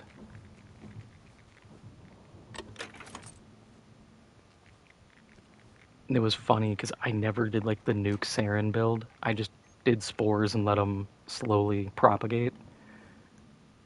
And after a while, I'd get all these people who are like, "You're not nuking?" I'm like, I'm supposed to. I just do spores and let them spread so other people can get kills and have fun.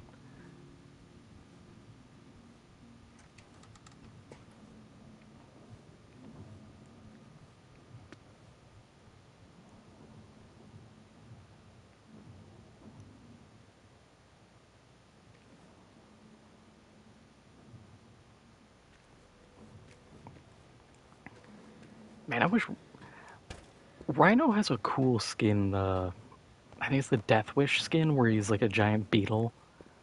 I wish we get more kind of weird skins like that.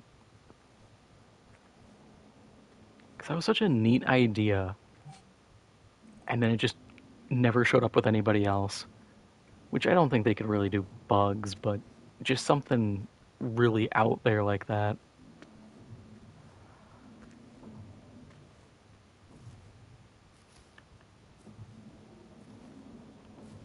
I'd thought about getting the skin, but I already had the Palatine one, which if you do the skin's right, it looks like the Armored Titan from Attack on Titan.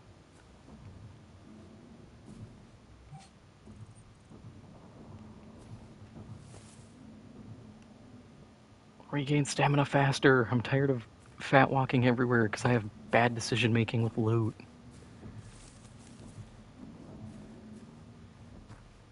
Man, I wish there was a perk in this that was like, hey, you reduce the weight of ammo.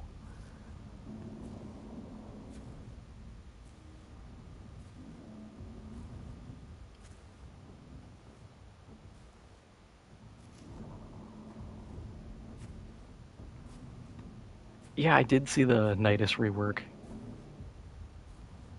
Which I think that's going to be a nice... I don't even know if I really want to call it a rework, because it feels like more of a quality of life thing. But that'll be nice. I used to use Nidus a lot. He was always fun. Him and Inaros. And yeah, I gotta suffer for my loot goblin ways.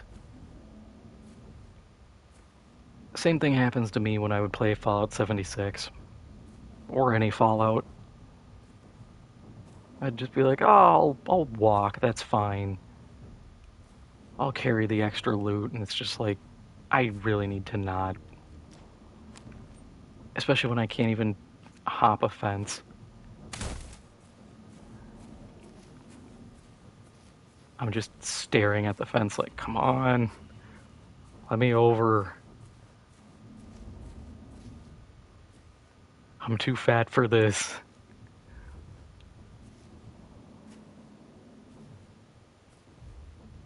Yeah, I love the aesthetic and just the general like moveset and abilities of Nidus. He's very cool.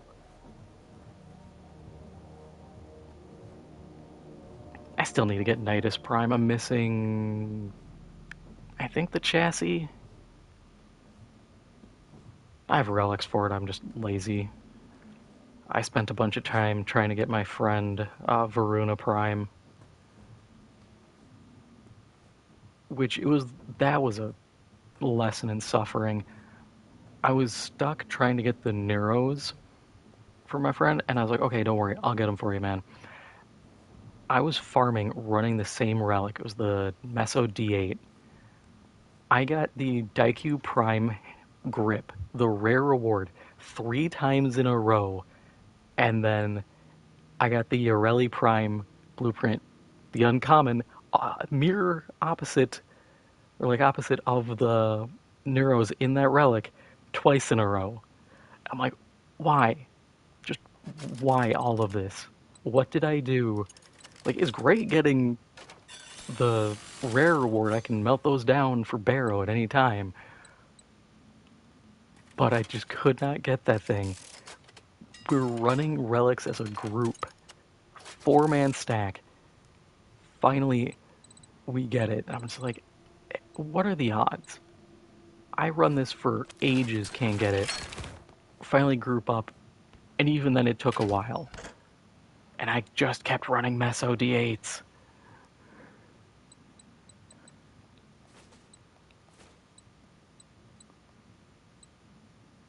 The RNG giveth and the RNG taketh away.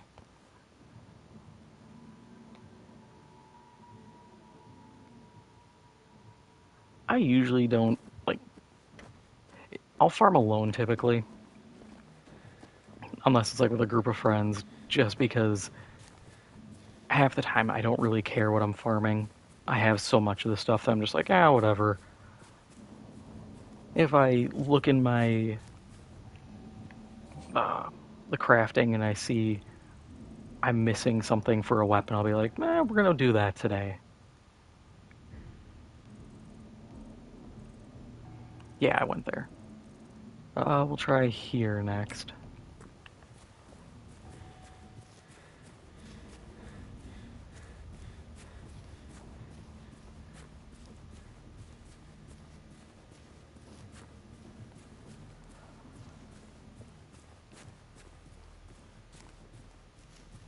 The one thing that would be nice about farming with, like a posted group is doing endless and actually having people stay till like 5th rotation minimum.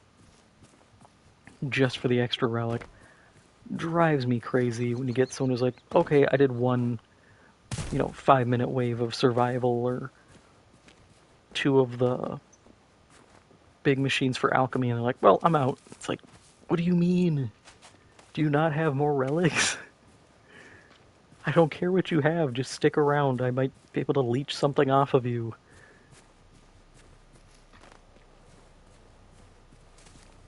The worst I've had is apparently a team of 3 who left first wave, and I'm just like, this sucks, dude. I would have preferred to get a group that sticks around.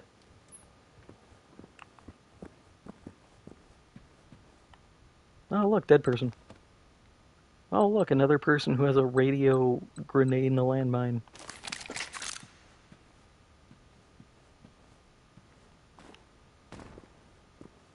Must have been a Swedish fashion trend back in the 80s.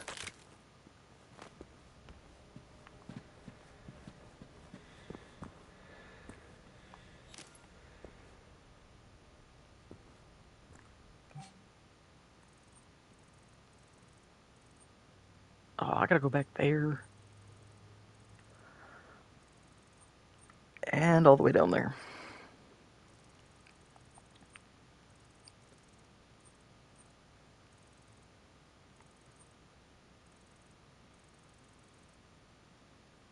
I guess it's not bad because I can just run to that. I think I might head south, hit here, hug the coast, and try to find a safe house maybe here. It's not going to be there. These 2 look too ominous to be safe houses. Maybe here is kind of the safe house on this end of the island.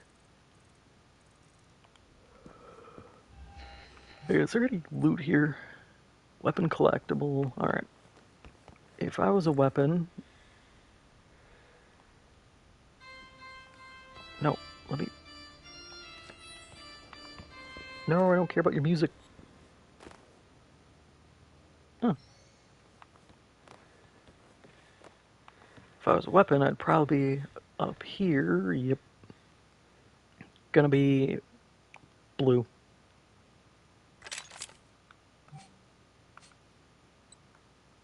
Green. I was wrong.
The other thing that kind of sucks is the guy who is a Mesa main of my friends.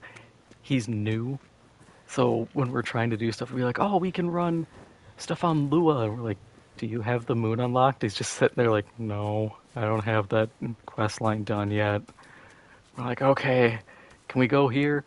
"No, I haven't done that yet." We're just like, "Oh my god, get through the quests, please. We can't drag you to these places." That, or I think I'm the only one of my group who has Elite Sanctuary Onslaught unlocked. So I can't even just use that and grab them all and be like, let's just go farm relics. Because everybody's like, I don't want to do the Cephalon Samaris stuff. And I'm like, well, too damn bad. Do it. I didn't want to do it either. It sucks. But the rewards are at least worth it.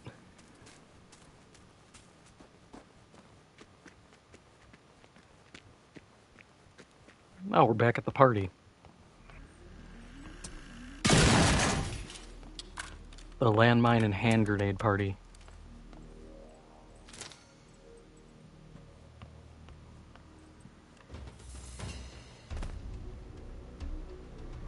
Oh, that was a bride and groom. That...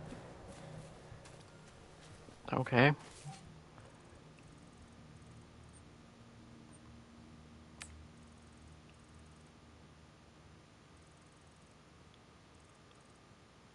That's a different choice of things to have with your spouse in bed, a series of explosives.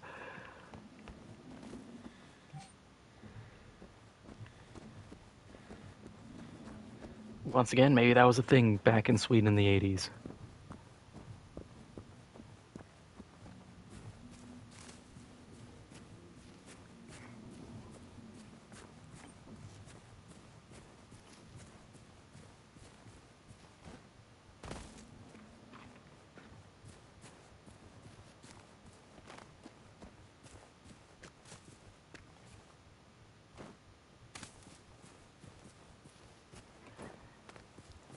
Yeah.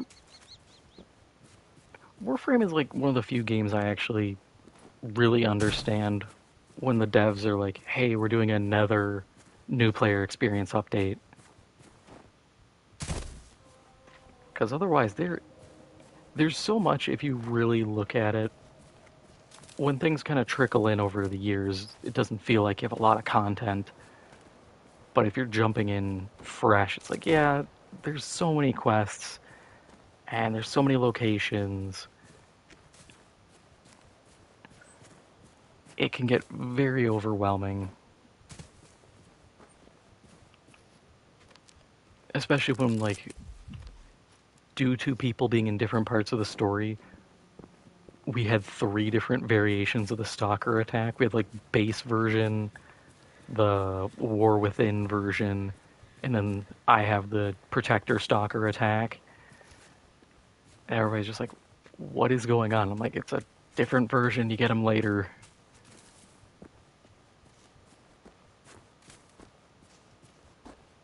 Like, how many people even remember, like, Zanuka Hunter or the Grustreg 3 exist?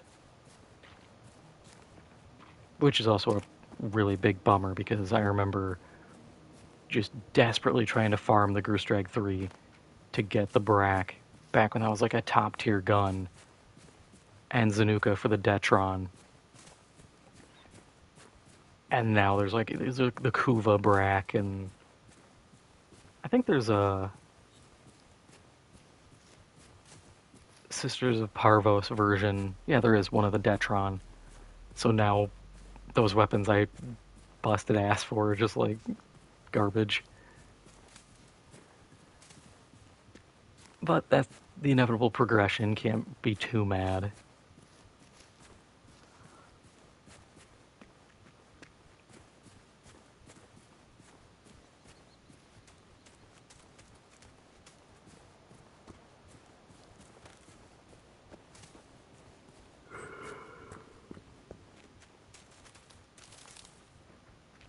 Can I hop the fence? I can. Not a bad vertical on this guy.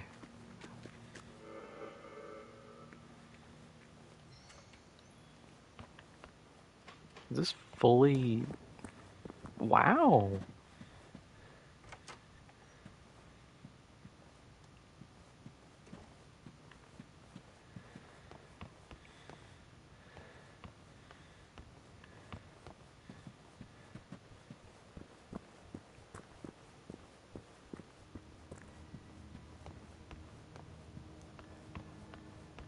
I'm surprised they have this like fully rendered out and everything. I thought they would put like barricades at this part and be like, no, you can't go up the stairs. Like, this is what I expect to see more of, is just block doors everywhere.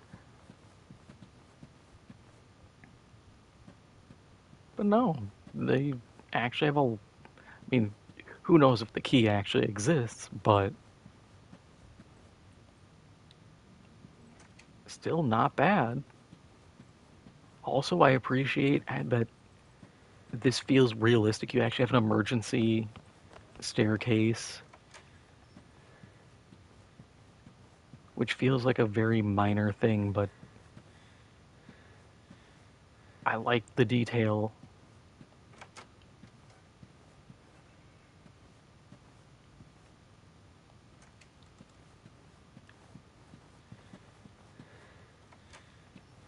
Too many games don't bother with actually fleshing out interiors to look believable.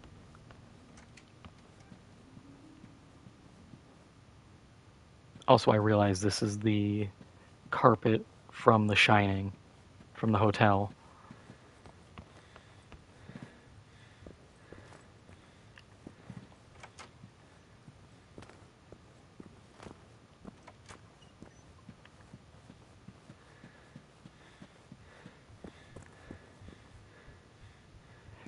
Which I will be fair, it's a good reference, but I think it's honestly a bit overdone. I see it in way too many games and movies where there's a hotel that they're like, oh, we gotta have the carpet from The Shining. It's like, okay, I get it. It's kind of like when zombie movies and zombie games have like a Romero Street, or in Lollipop Chainsaw they had, it was like the like San Romero High School. It's like, yeah, I get it. Sometimes don't make the obvious reference. If you had made like a reference to Tom Savini, the special effects and makeup guy for, I think it was Dawn of the Dead. Yeah, it was Dawn of the Dead. That's a great reference. Because you have to know horror a bit more to be like, oh yeah, I recognize that name.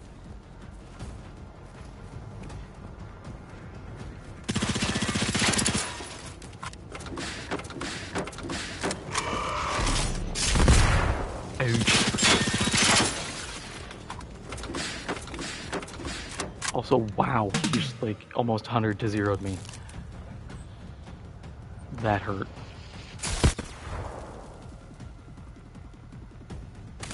Alright, they have cluster munitions. That's not what I wanted to see.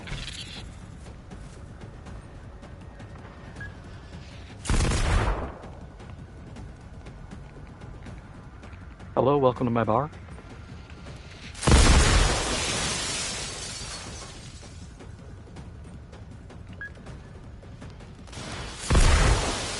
Please stop blowing up my bar. You already blew up the windows.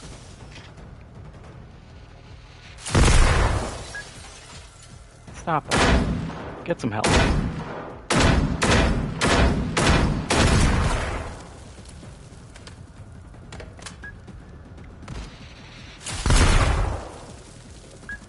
Yeah, the Romero rewards in Dead Island 2.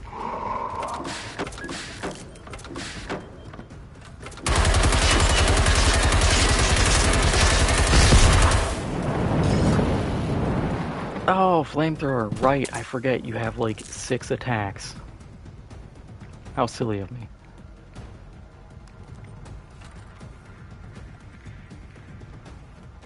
Can you please come back to the front door?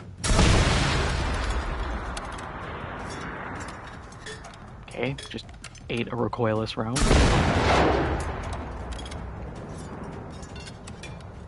Can't eat 2 though.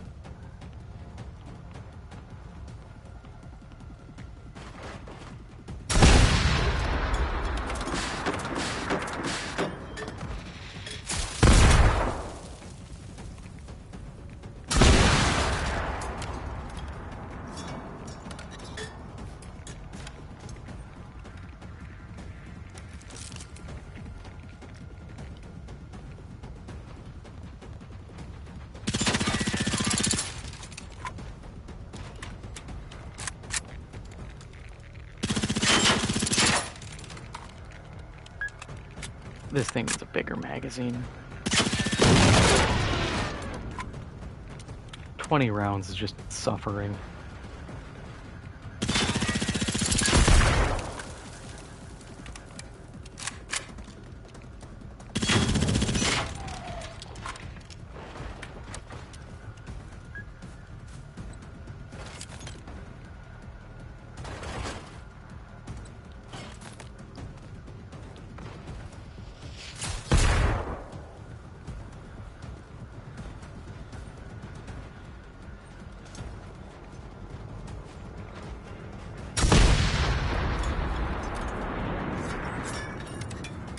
All that just to remove your armor plating. You eat 2, okay. 3!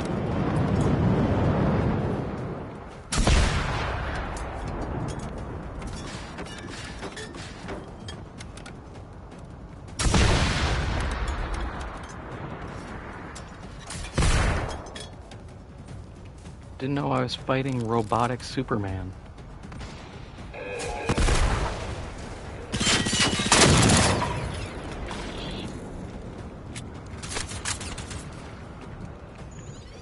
And there's more of you. I don't know why I'm hiding in here, it just gets blown up.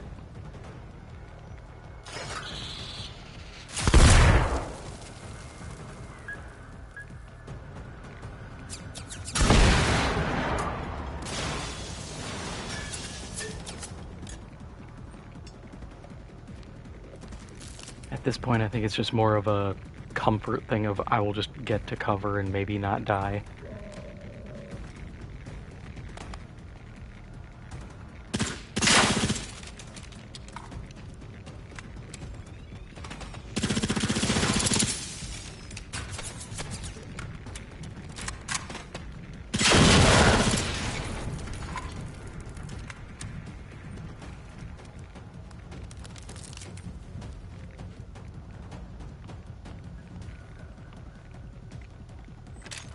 Wow, a hunting rifle. Wahoo!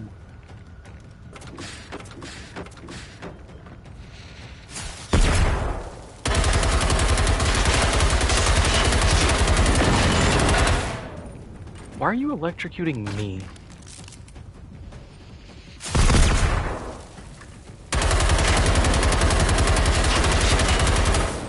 I'm all the way in here and the game's just like, nah, you're closest.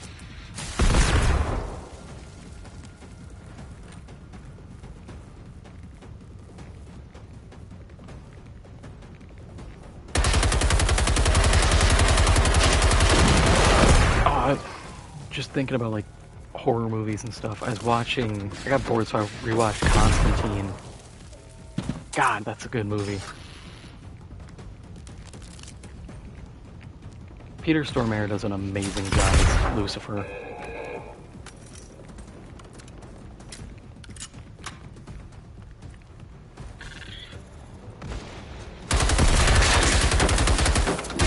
Like, it's so good. He doesn't try to like ham it up. Like, there's genuine, like, menace behind it. Which I think too many actors would have probably been too campy with it. Even though that movie would have been terrible with any degree of camp in it.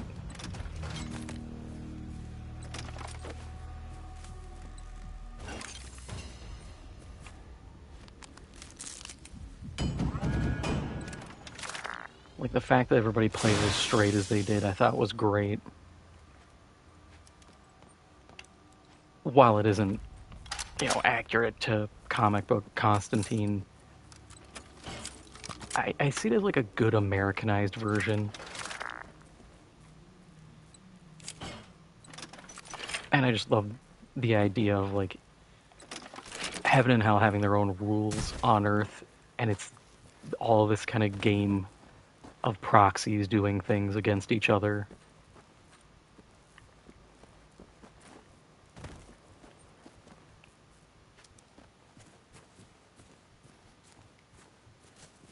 I think there was talk of a new one being made, which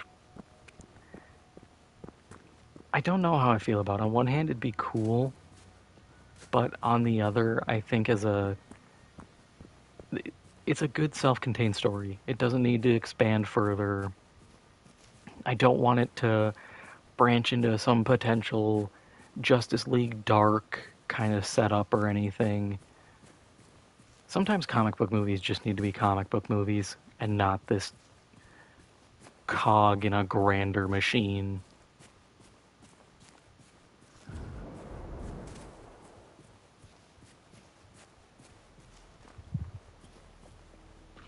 It's like Blade. I love the Blade movies. Do we need to tie them into the MCU? Hell no. I don't want them to. I just like watching Wesley Snipes be a very sarcastic vampire. It's great.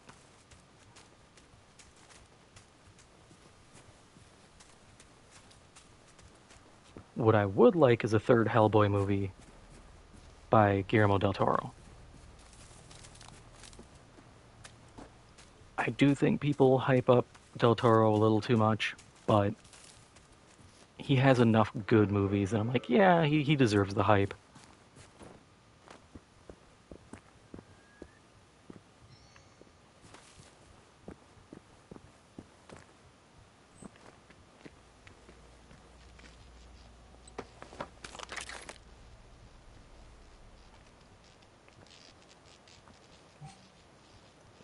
What can I drop? What can I drop?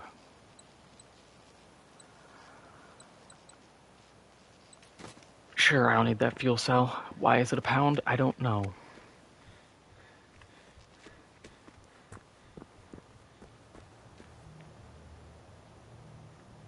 Yeah, I loved Hellboy.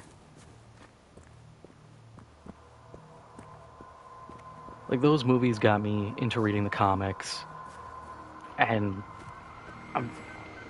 I just have a good appreciation for them.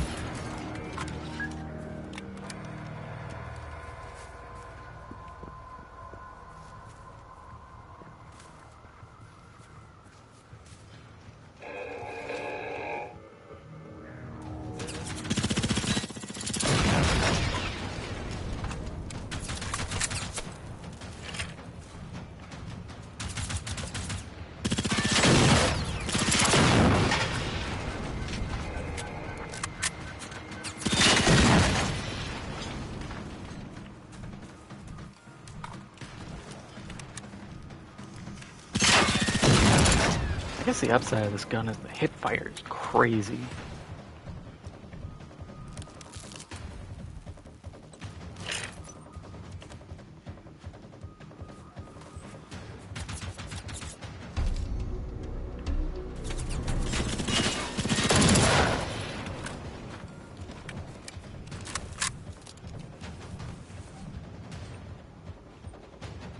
Are we done here? I guess so. Cool. And I'm not fighting any more robots.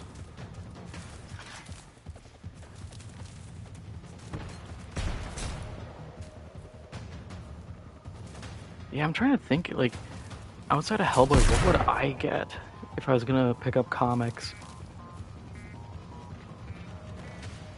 Probably Constantine, and that's really it.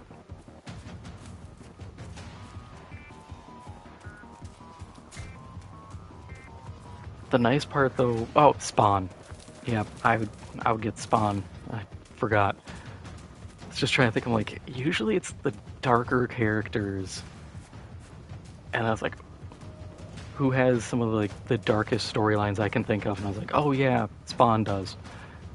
And because the nice part with Spawn and Hellboy is they have nice contained storylines instead of a lot of DC and Marvel storylines where it's like, you gotta buy 3 from this character's series, then you gotta go buy 2 of them from another character because it actually ties in, then you gotta go back to the first character and buy the next 2 books. It's like, no, just condense this. It's a nightmare trying to get the story through if I have to jump around to 6 different perspectives.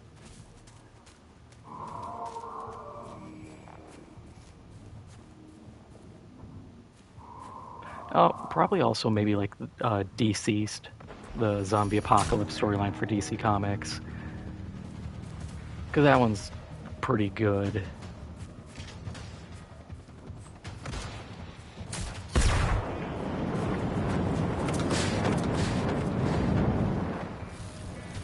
And because it features Deathstroke, and I like Deathstroke.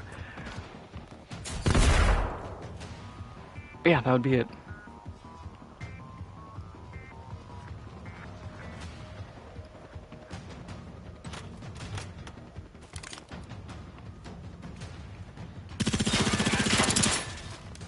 Yeah, just thinking like Spawn has definitely been defined by, at least additionally defined when it comes to movies and animation, like by who's portrayed him. Like the animation, it's Keith David.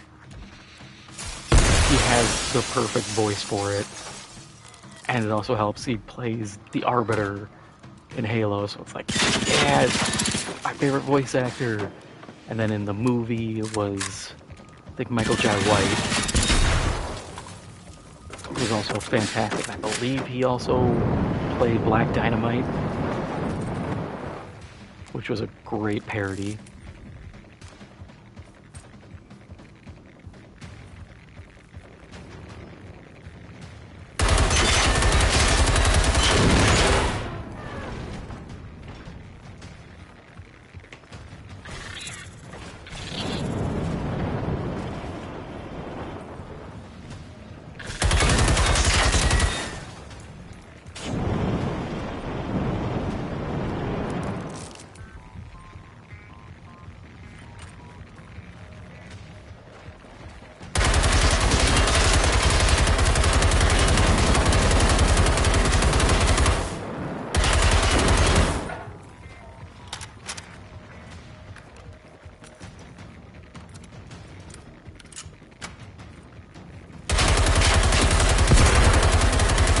Please stop blowing up my barracks.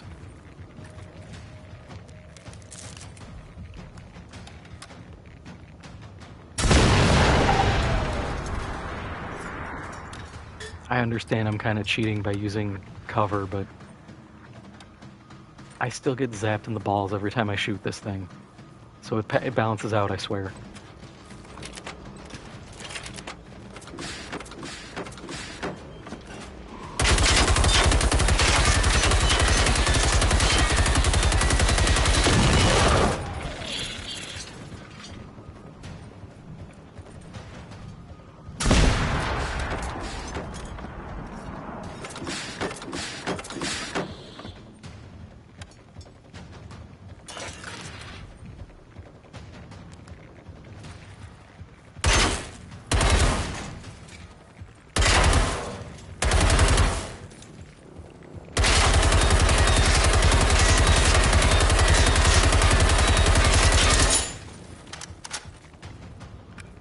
I love that when I shoot a tank, it'll like jump between parts, but then when I shoot hunters, like, nah, we're tasing you for this.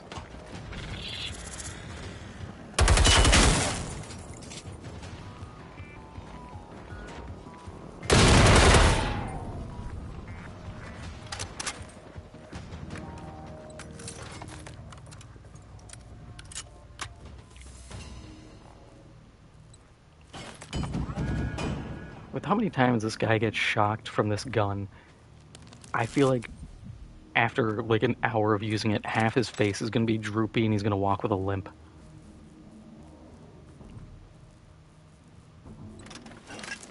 Ooh. I saw 5 crown. What do we get? Oh, the Mac extended mag. Cool. And the Mac silencer, I might actually have that, but if I don't, cool, that's a great upgrade.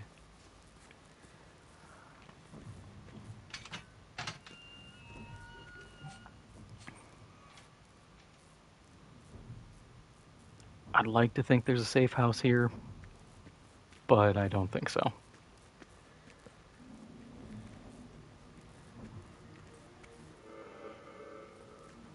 Yeah, it's looking like my loot goblin ways are gonna bite me again.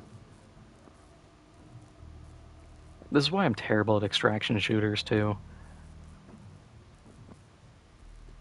Even in, like, Quasimorph, when it's single player, I end up getting, like, barons after me so many times, because I'm like, oh, I can quick run this back to my ship and put it in storage, and I hoover up everything.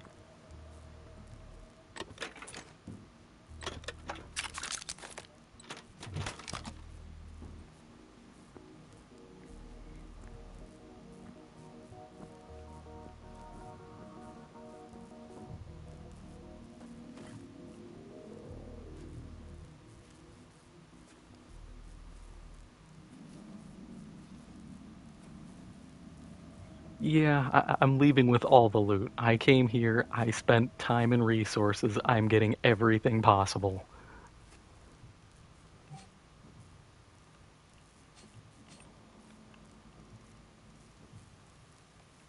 I also love how it just has over encumbered on the map as another reminder of like, hey, idiot, you can't move fast.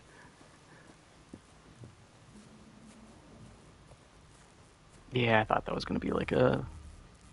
Oh, it's a radio tower. I thought it was like a water container. You see nothing.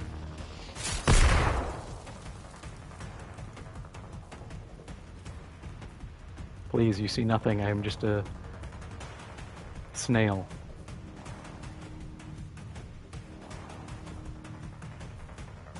You're a friendly neighborhood snail. This man does not like snails.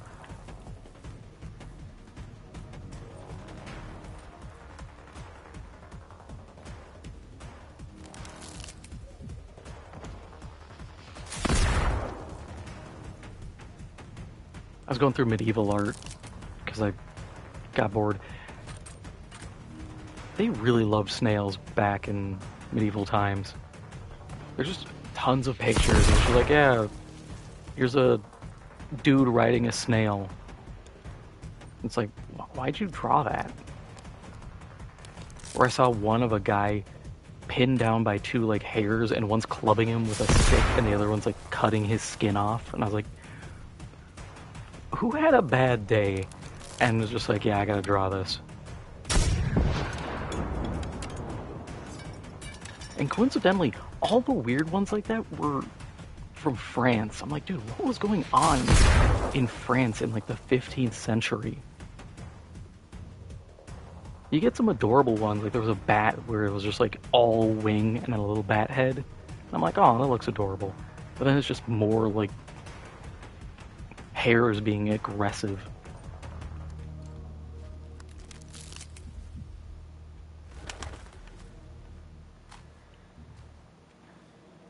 One that I thought was cool is it was like a beach, and then there's a bunch of big shells and people living in them, like houses.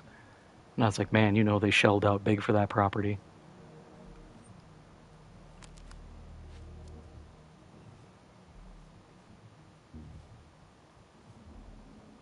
I have a base, but I think it's broken.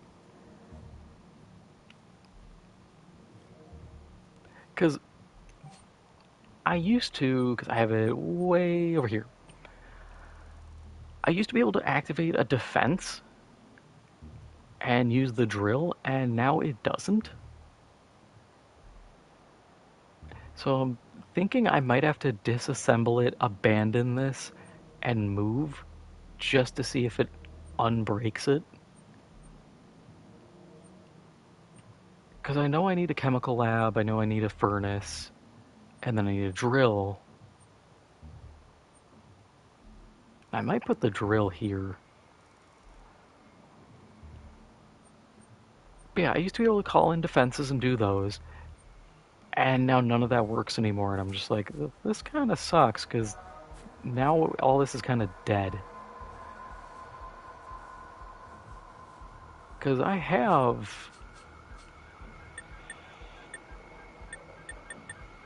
some of the experimental ammo.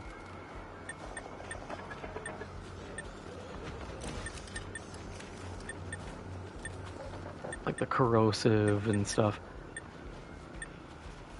But I know I need to refine stuff, and I can't refine it, so I'm sitting here just like, oh, this is inconvenient. I'd like to get some 50 explosive.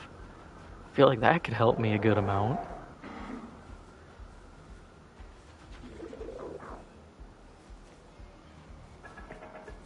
I might do that off stream one day, try to fix things. Because I think it broke around the time the update came out that gave us unlimited leveling, which would track 110%.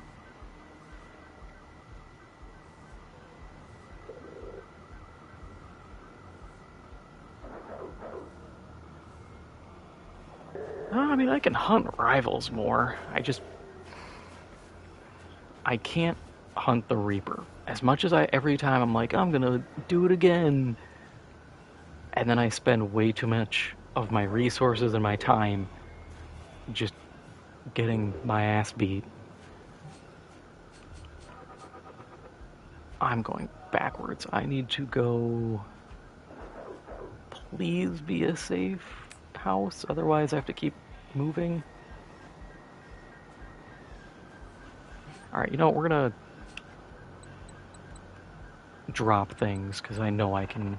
I don't need those, I don't need the radio, I don't need those.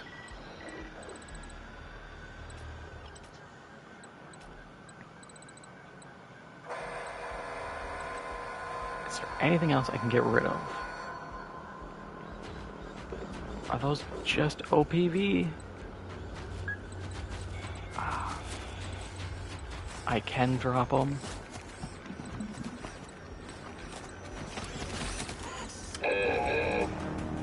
There is a robot standing like right on top of me. Yeah. Now I can move. Sucks losing those guns, but I don't care. I can get more.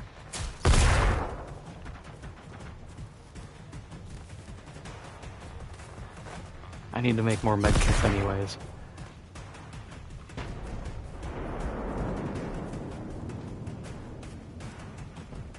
Yeah, tier 4s aren't that bad, and if I've done it before where I got really bored and just started cranking out like tier 4 enemies in the starting area in the archipelago.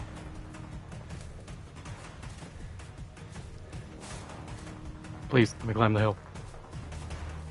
But that time when I did it, I was... God, what was I doing?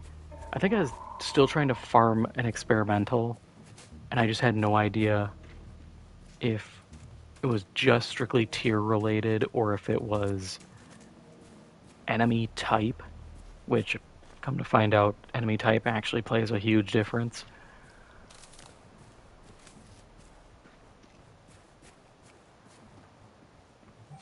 Yeah, I'm tempted to just fight one of these. Maybe this guy, because he's just a hunter. I'll just get my med kits, drop off stuff. I need to upgrade clothes, but I just don't have the stuff for that either.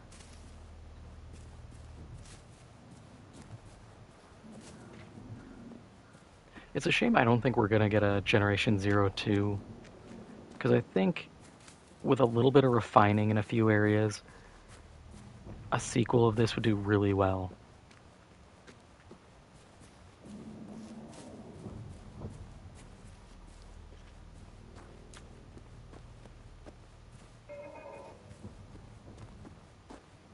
But I also think part of the problem is if you made a sequel now, everybody would just be like, oh, they're just copying Arc Raiders. It's like, no, this came out before Arc Raiders. If you really want to be that guy, you could say Arc Raiders copied Generation 0. Did it? I don't think so. I think surviving against giant robots is kind of a generic enough concept.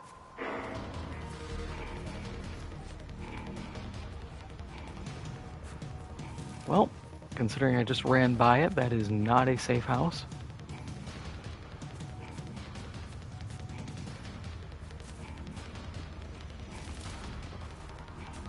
Which, actually, thinking about Arc Raiders, I saw people were having issues because they changed gear durability. I'm like, yeah, I kind of saw that coming. I don't even play it, but they changed it because I can't remember what their justification was. Part of it, I think, was they were saying like, oh, PvE players are holding onto gear too long. And my first thought was, yeah, people are gonna hold on to gear because they don't want to lose it. Gear fear is a real thing. I do that in Quasimorph, and that's single player. And I'll still be like, I could take out this better weapon and armor, or I can just run this really like sketchy SMG that I've run the whole time and get a few more runs out of it. Wait, I've been here. I know this tower. And what safe house is this? I don't think I can get in this one. I think you need a scan, and I am not scannable.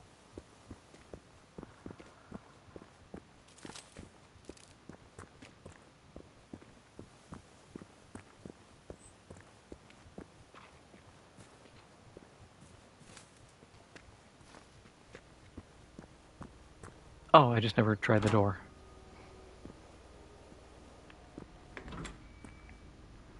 That's on me.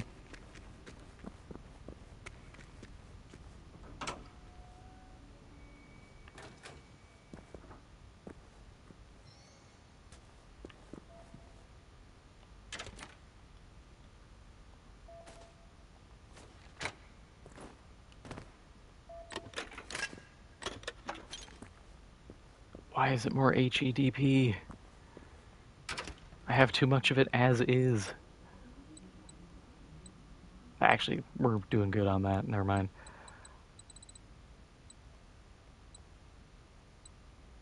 Let's see quick, because I should be able to...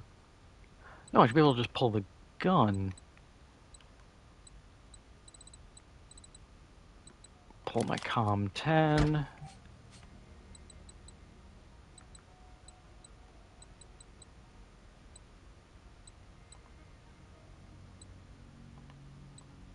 Okay, so that was an upgrade. Good. That was also an upgrade. Perfect. Oh, and I have Quick Learner on this. That's tempting to pull then. How much 9mm SMG do I have?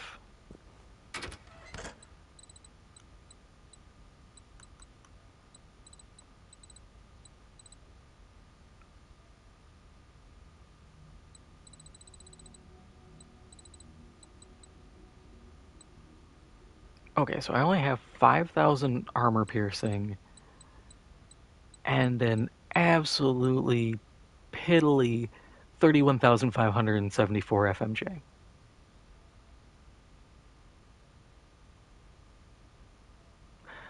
I think I'm going to run that for a little bit.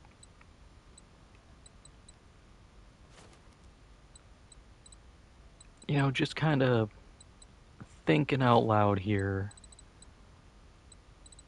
I could probably burn some ammo.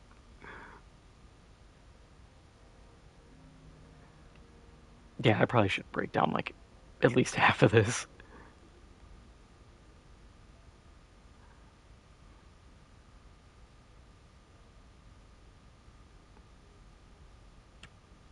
I wish I could just type in a number.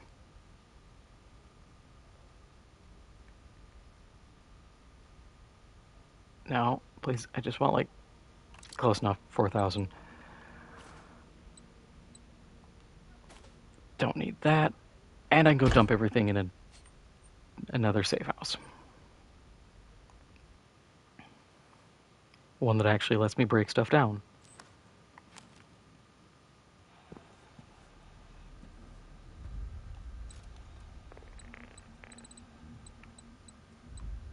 Yeah, I wish I could make some better ammo types.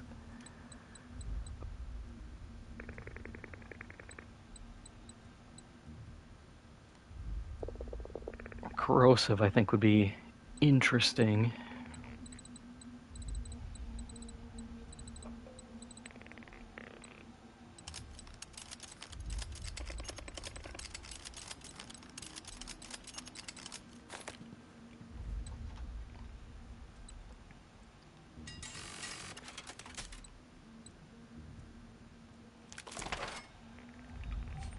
re-equip you.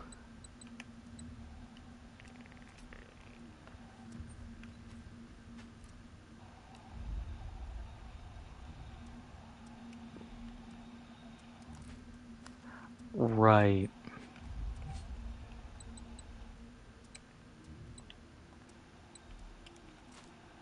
Yeah, that's a wonky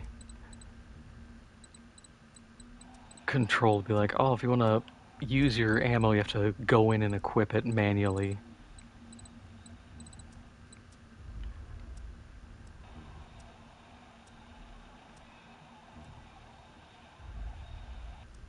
Yeah, let's break down a good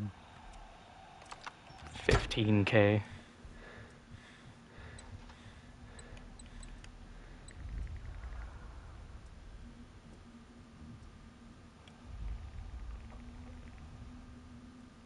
No, I can do this. Please.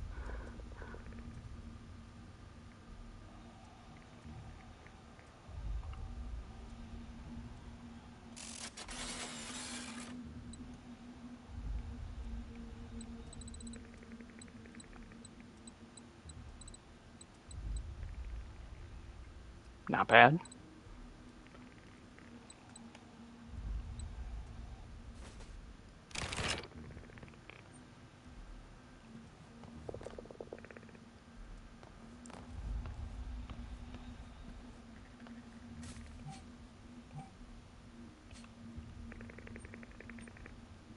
Now to... Oh, I need a fast... I mean, that's closer, but I need a closer fast travel.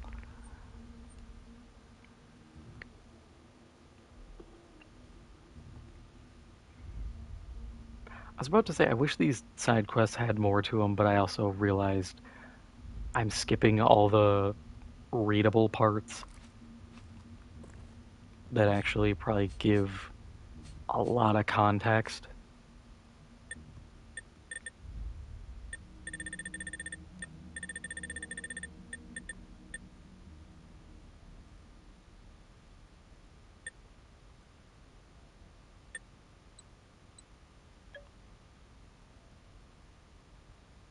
Yeah, so I can't complain on that. That one's entirely on me. And it is kind of nice that it's just an option to read it. If you want to skip it, you can skip it. It's better than kind of the Fallout syndrome of everybody who's dying conveniently has time to write like a 6-paragraph description of who they are, why they're there, and what's happening just before they die.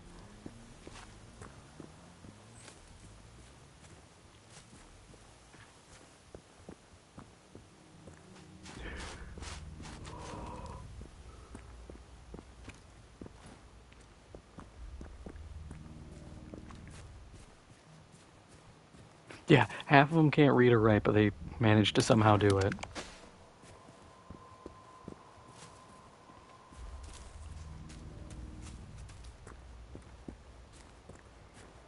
I always love that when it's like a raider leaves a note and it's perfectly written, perfect grammar. I'm like, there's no way these people know how to write properly.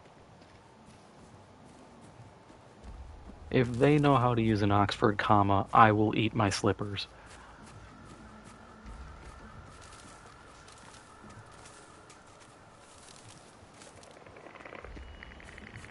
There are people now who don't know how to use them.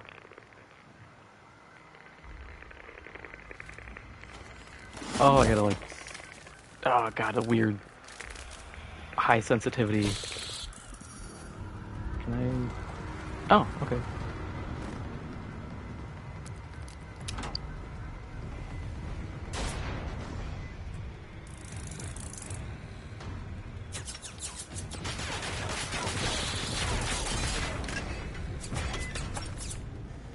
Yeah, I think when there's too much going on, sensitivity gets weird. So I'm going to take that relieving. Is that stuff I can take? No. That's fine. I would like my sensitivity and frame rate to return to normal. I think that would be the biggest thing for a sequel, is just performance. A good performance sweep would help a ton. Which, I just remembered, I saw an article, old news I feel like, that apparently Bethesda was considering using Unreal 5 for Starfield before they went back to the Creation Engine. And they're like, oh, it's because we wanted to have the mod ability. And I'm just thinking, that's really unfortunate considering there's like no modding scene for Starfield. You probably should have just went with Unreal. I'm sure you could develop mod tools after the fact. Everybody else does. Or even if they don't, someone will. Never underestimate the insanity of dedicated fans. Someone will find a way to do something you did not intend for them to do. I gotta stop taking the grenades.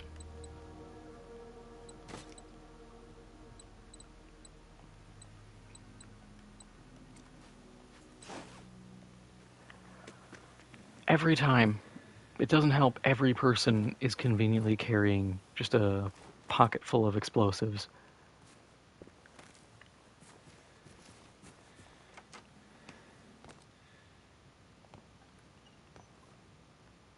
Please just be bullets.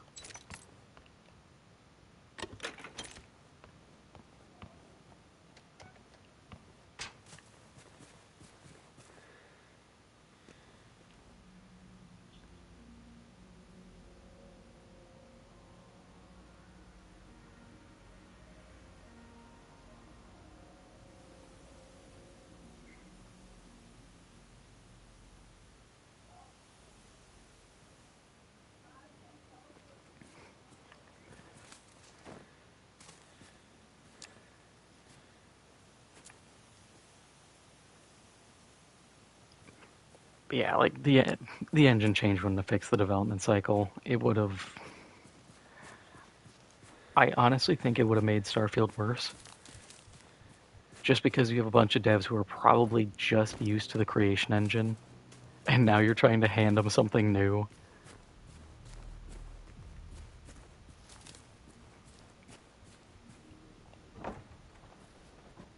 Which I think that's part of the problem Bethesda has as well, is everybody who comes in has to know the Creation Engine. And like, I've monkeyed with it in modding before, but I could never go in and be like, yeah, I am confident that I could do more than just basic map making and mission scripting.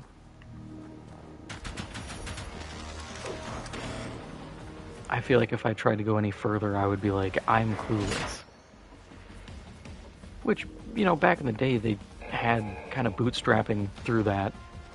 Usually you'd bring people in and be like, hey, you're new, this is our current project, we're going to put you on our tagged-on multiplayer mode. And it worked. People learned. Sometimes you had some cool modes on.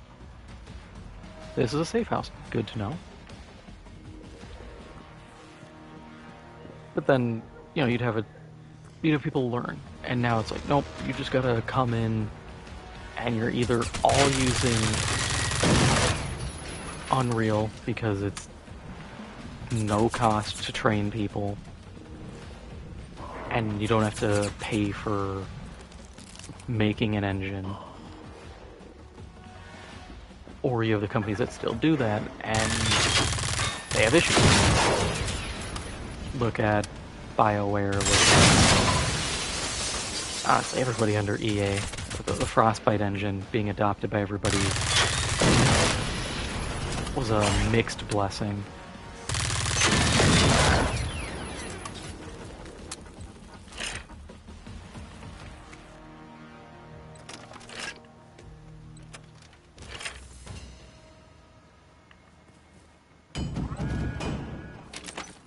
Right, I was looking for you.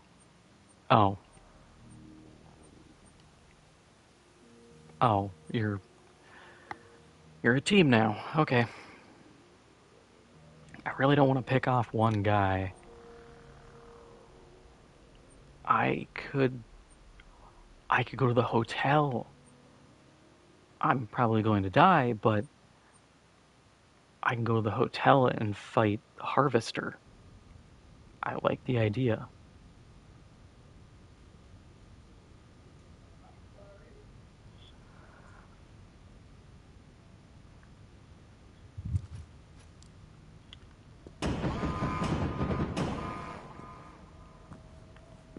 Do I still have rewards? No.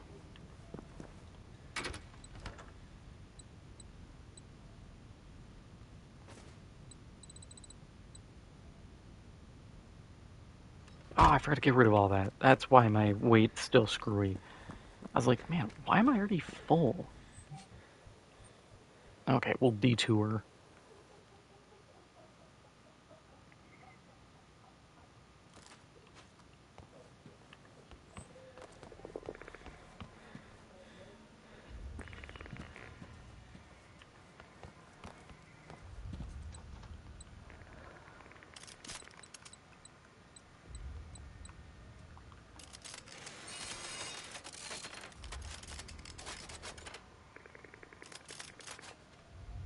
I really should get one of those vision modules, but I like the ones that are dual effect.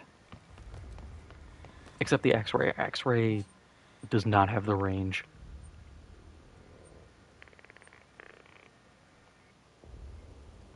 So I'd probably just go like low light and IR. I don't even know like how valuable that is for me. I can see things fine. If we did have like full-on War Thunder internals, I think X-ray would be pretty much essential.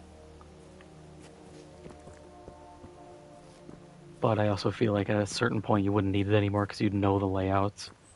But it'd still be nice. I'd like to be able to like hit an ammo rack and destroy a tank fast.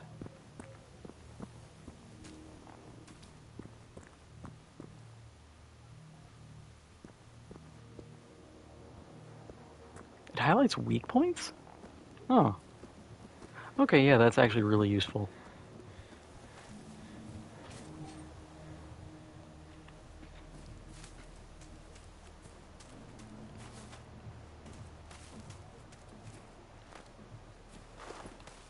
Please, I just went up the hill.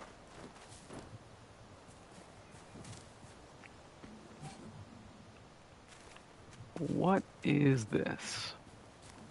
I do not remember it, and I don't have a marker.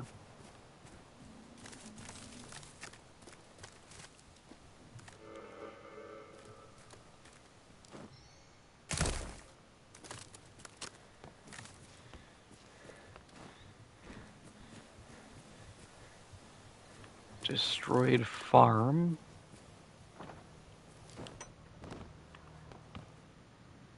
With a whole lot of nothing. I can't say I'm surprised, can't say I'm... No, that's really about it.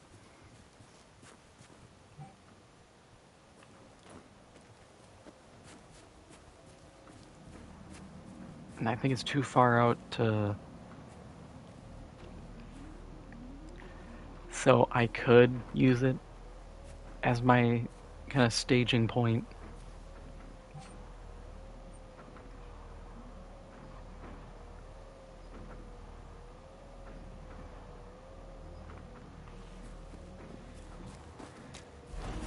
I think we're kind of in a position where both are going to be about equal usefulness here.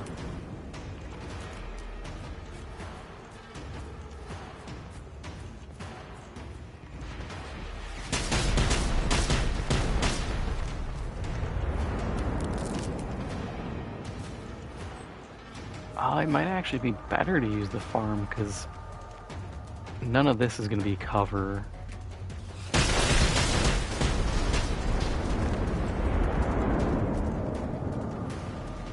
I am more or less hiding in the front entryway. If it works.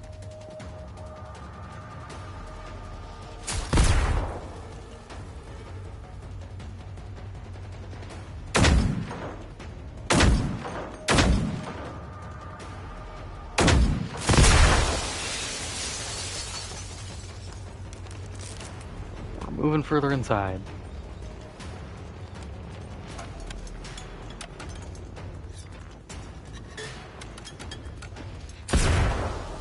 Ooh, second floor.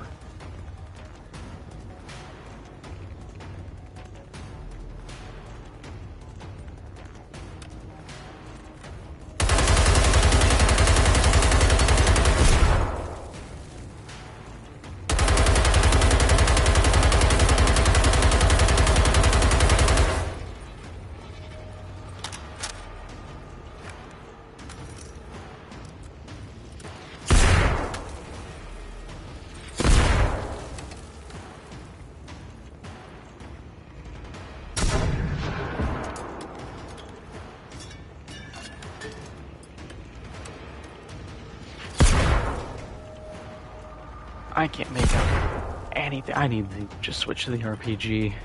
At least I can figure out what I'm aiming at with the RPG.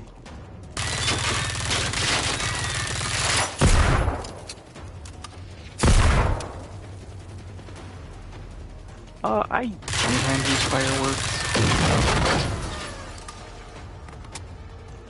Usually I forget I have them. My big thing is usually using flares.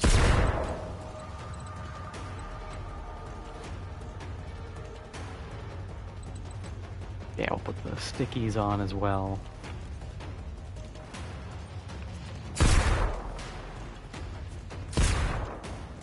We'll try and gap close.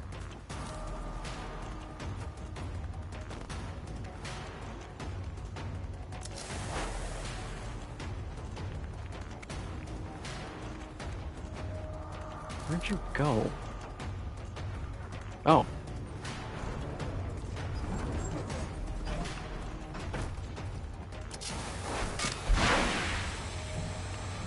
What? Okay, you do poison gas.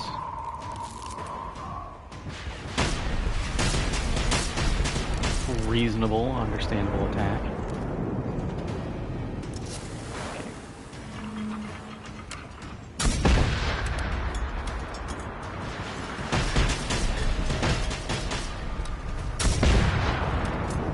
Usually when I would play with friends, I would have spec'd into the hacker and just try to swipe somebody to distract enemies.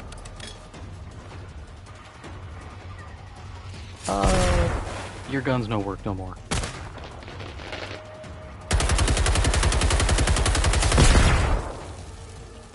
His do, though. My mistake.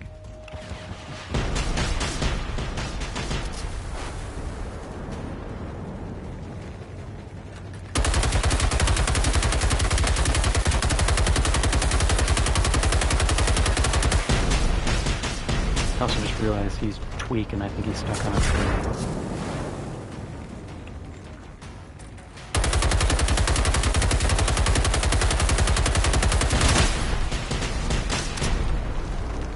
If I wasn't worried about the poison gas, I would just close in and try to hit his rocket pods.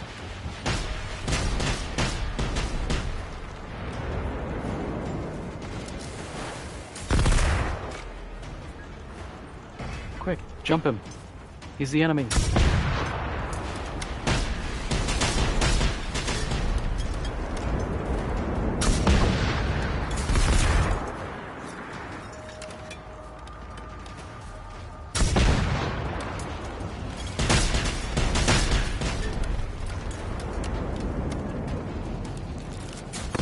If you guys want to just like hang out there, that's fine.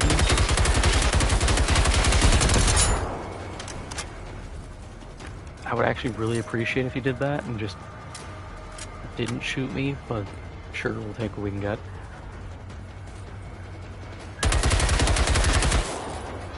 Quit turning.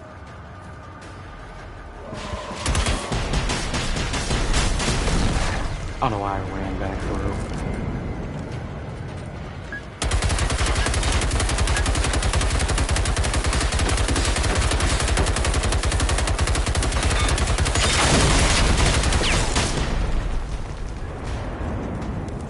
Brain too smooth for my own good.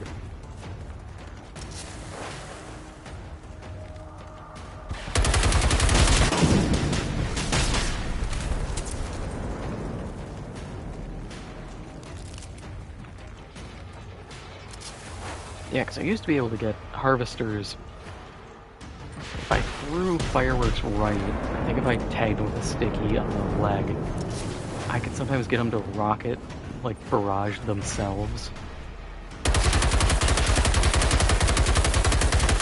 Which was a really fun trick. I know I'm running out of those.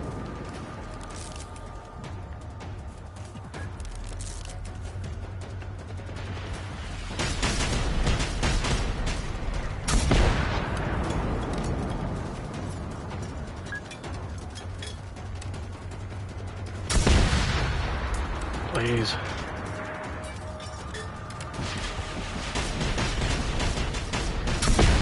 This is a recoilless rifle. They're built for killing you. That's their whole job.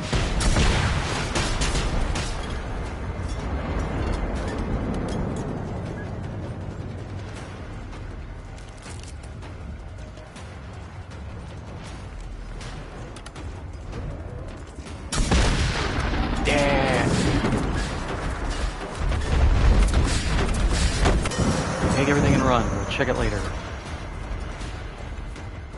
I think I got a 5 crown attachment.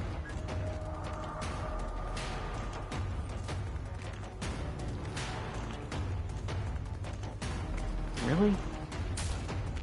N16 magazine? That's it?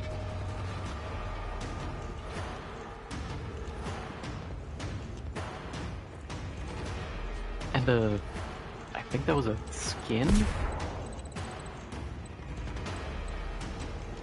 Yeah, so the M16 has a top tier magazine, cool.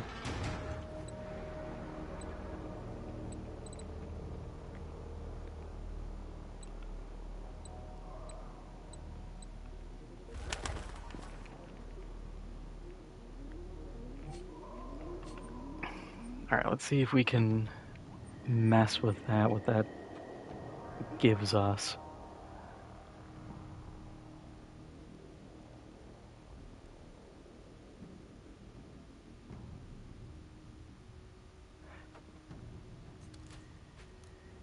Yeah, it does feel like a Skyrim style healing. Like, no, you don't have to, like, sit here and apply the bandage, just kind of like press it against yourself.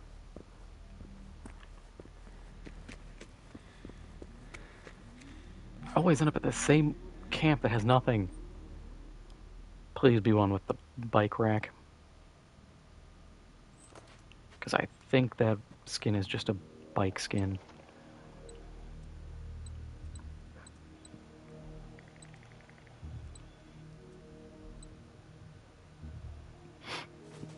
Four tungsten.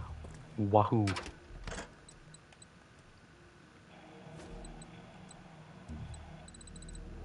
Oh, I had 5 adrenaline left.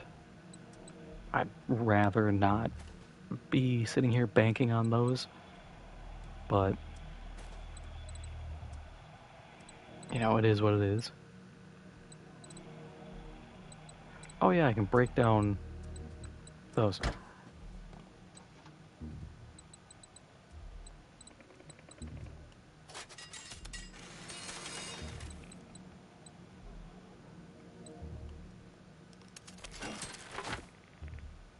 Right, bicycle. That's why we're here.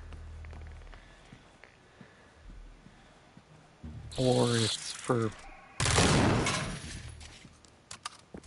the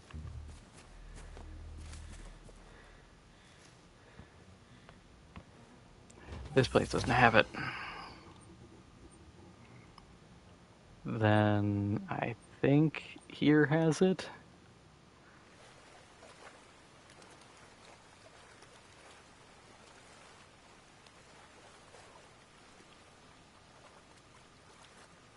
One of these places has to have it.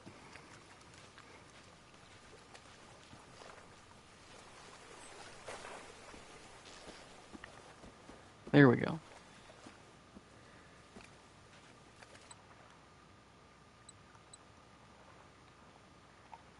No, it's a weapon skin.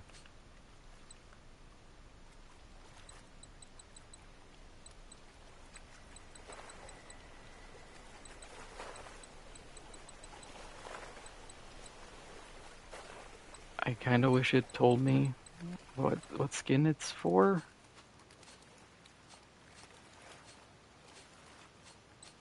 Because there's a lot.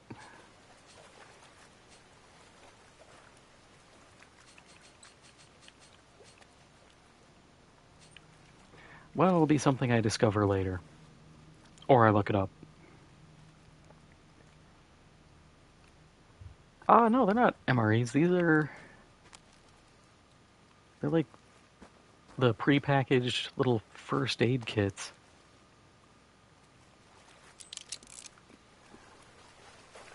I'm trying to think where I can find some. I know some laying around in Saltham,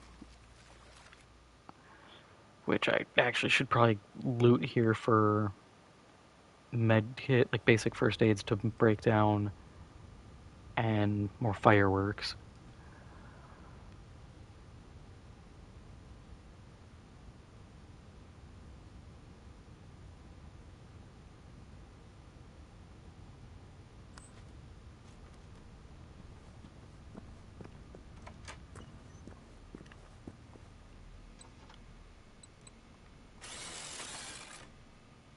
But yeah, it's a normal little first aid kit.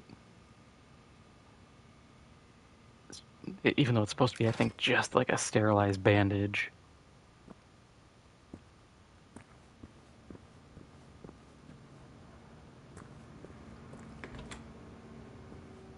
It would have been nice if the advanced one was actually like a little IFAK or something, but it's easier to just reskin a model and just be like, yeah, it's dark green. That means it's better.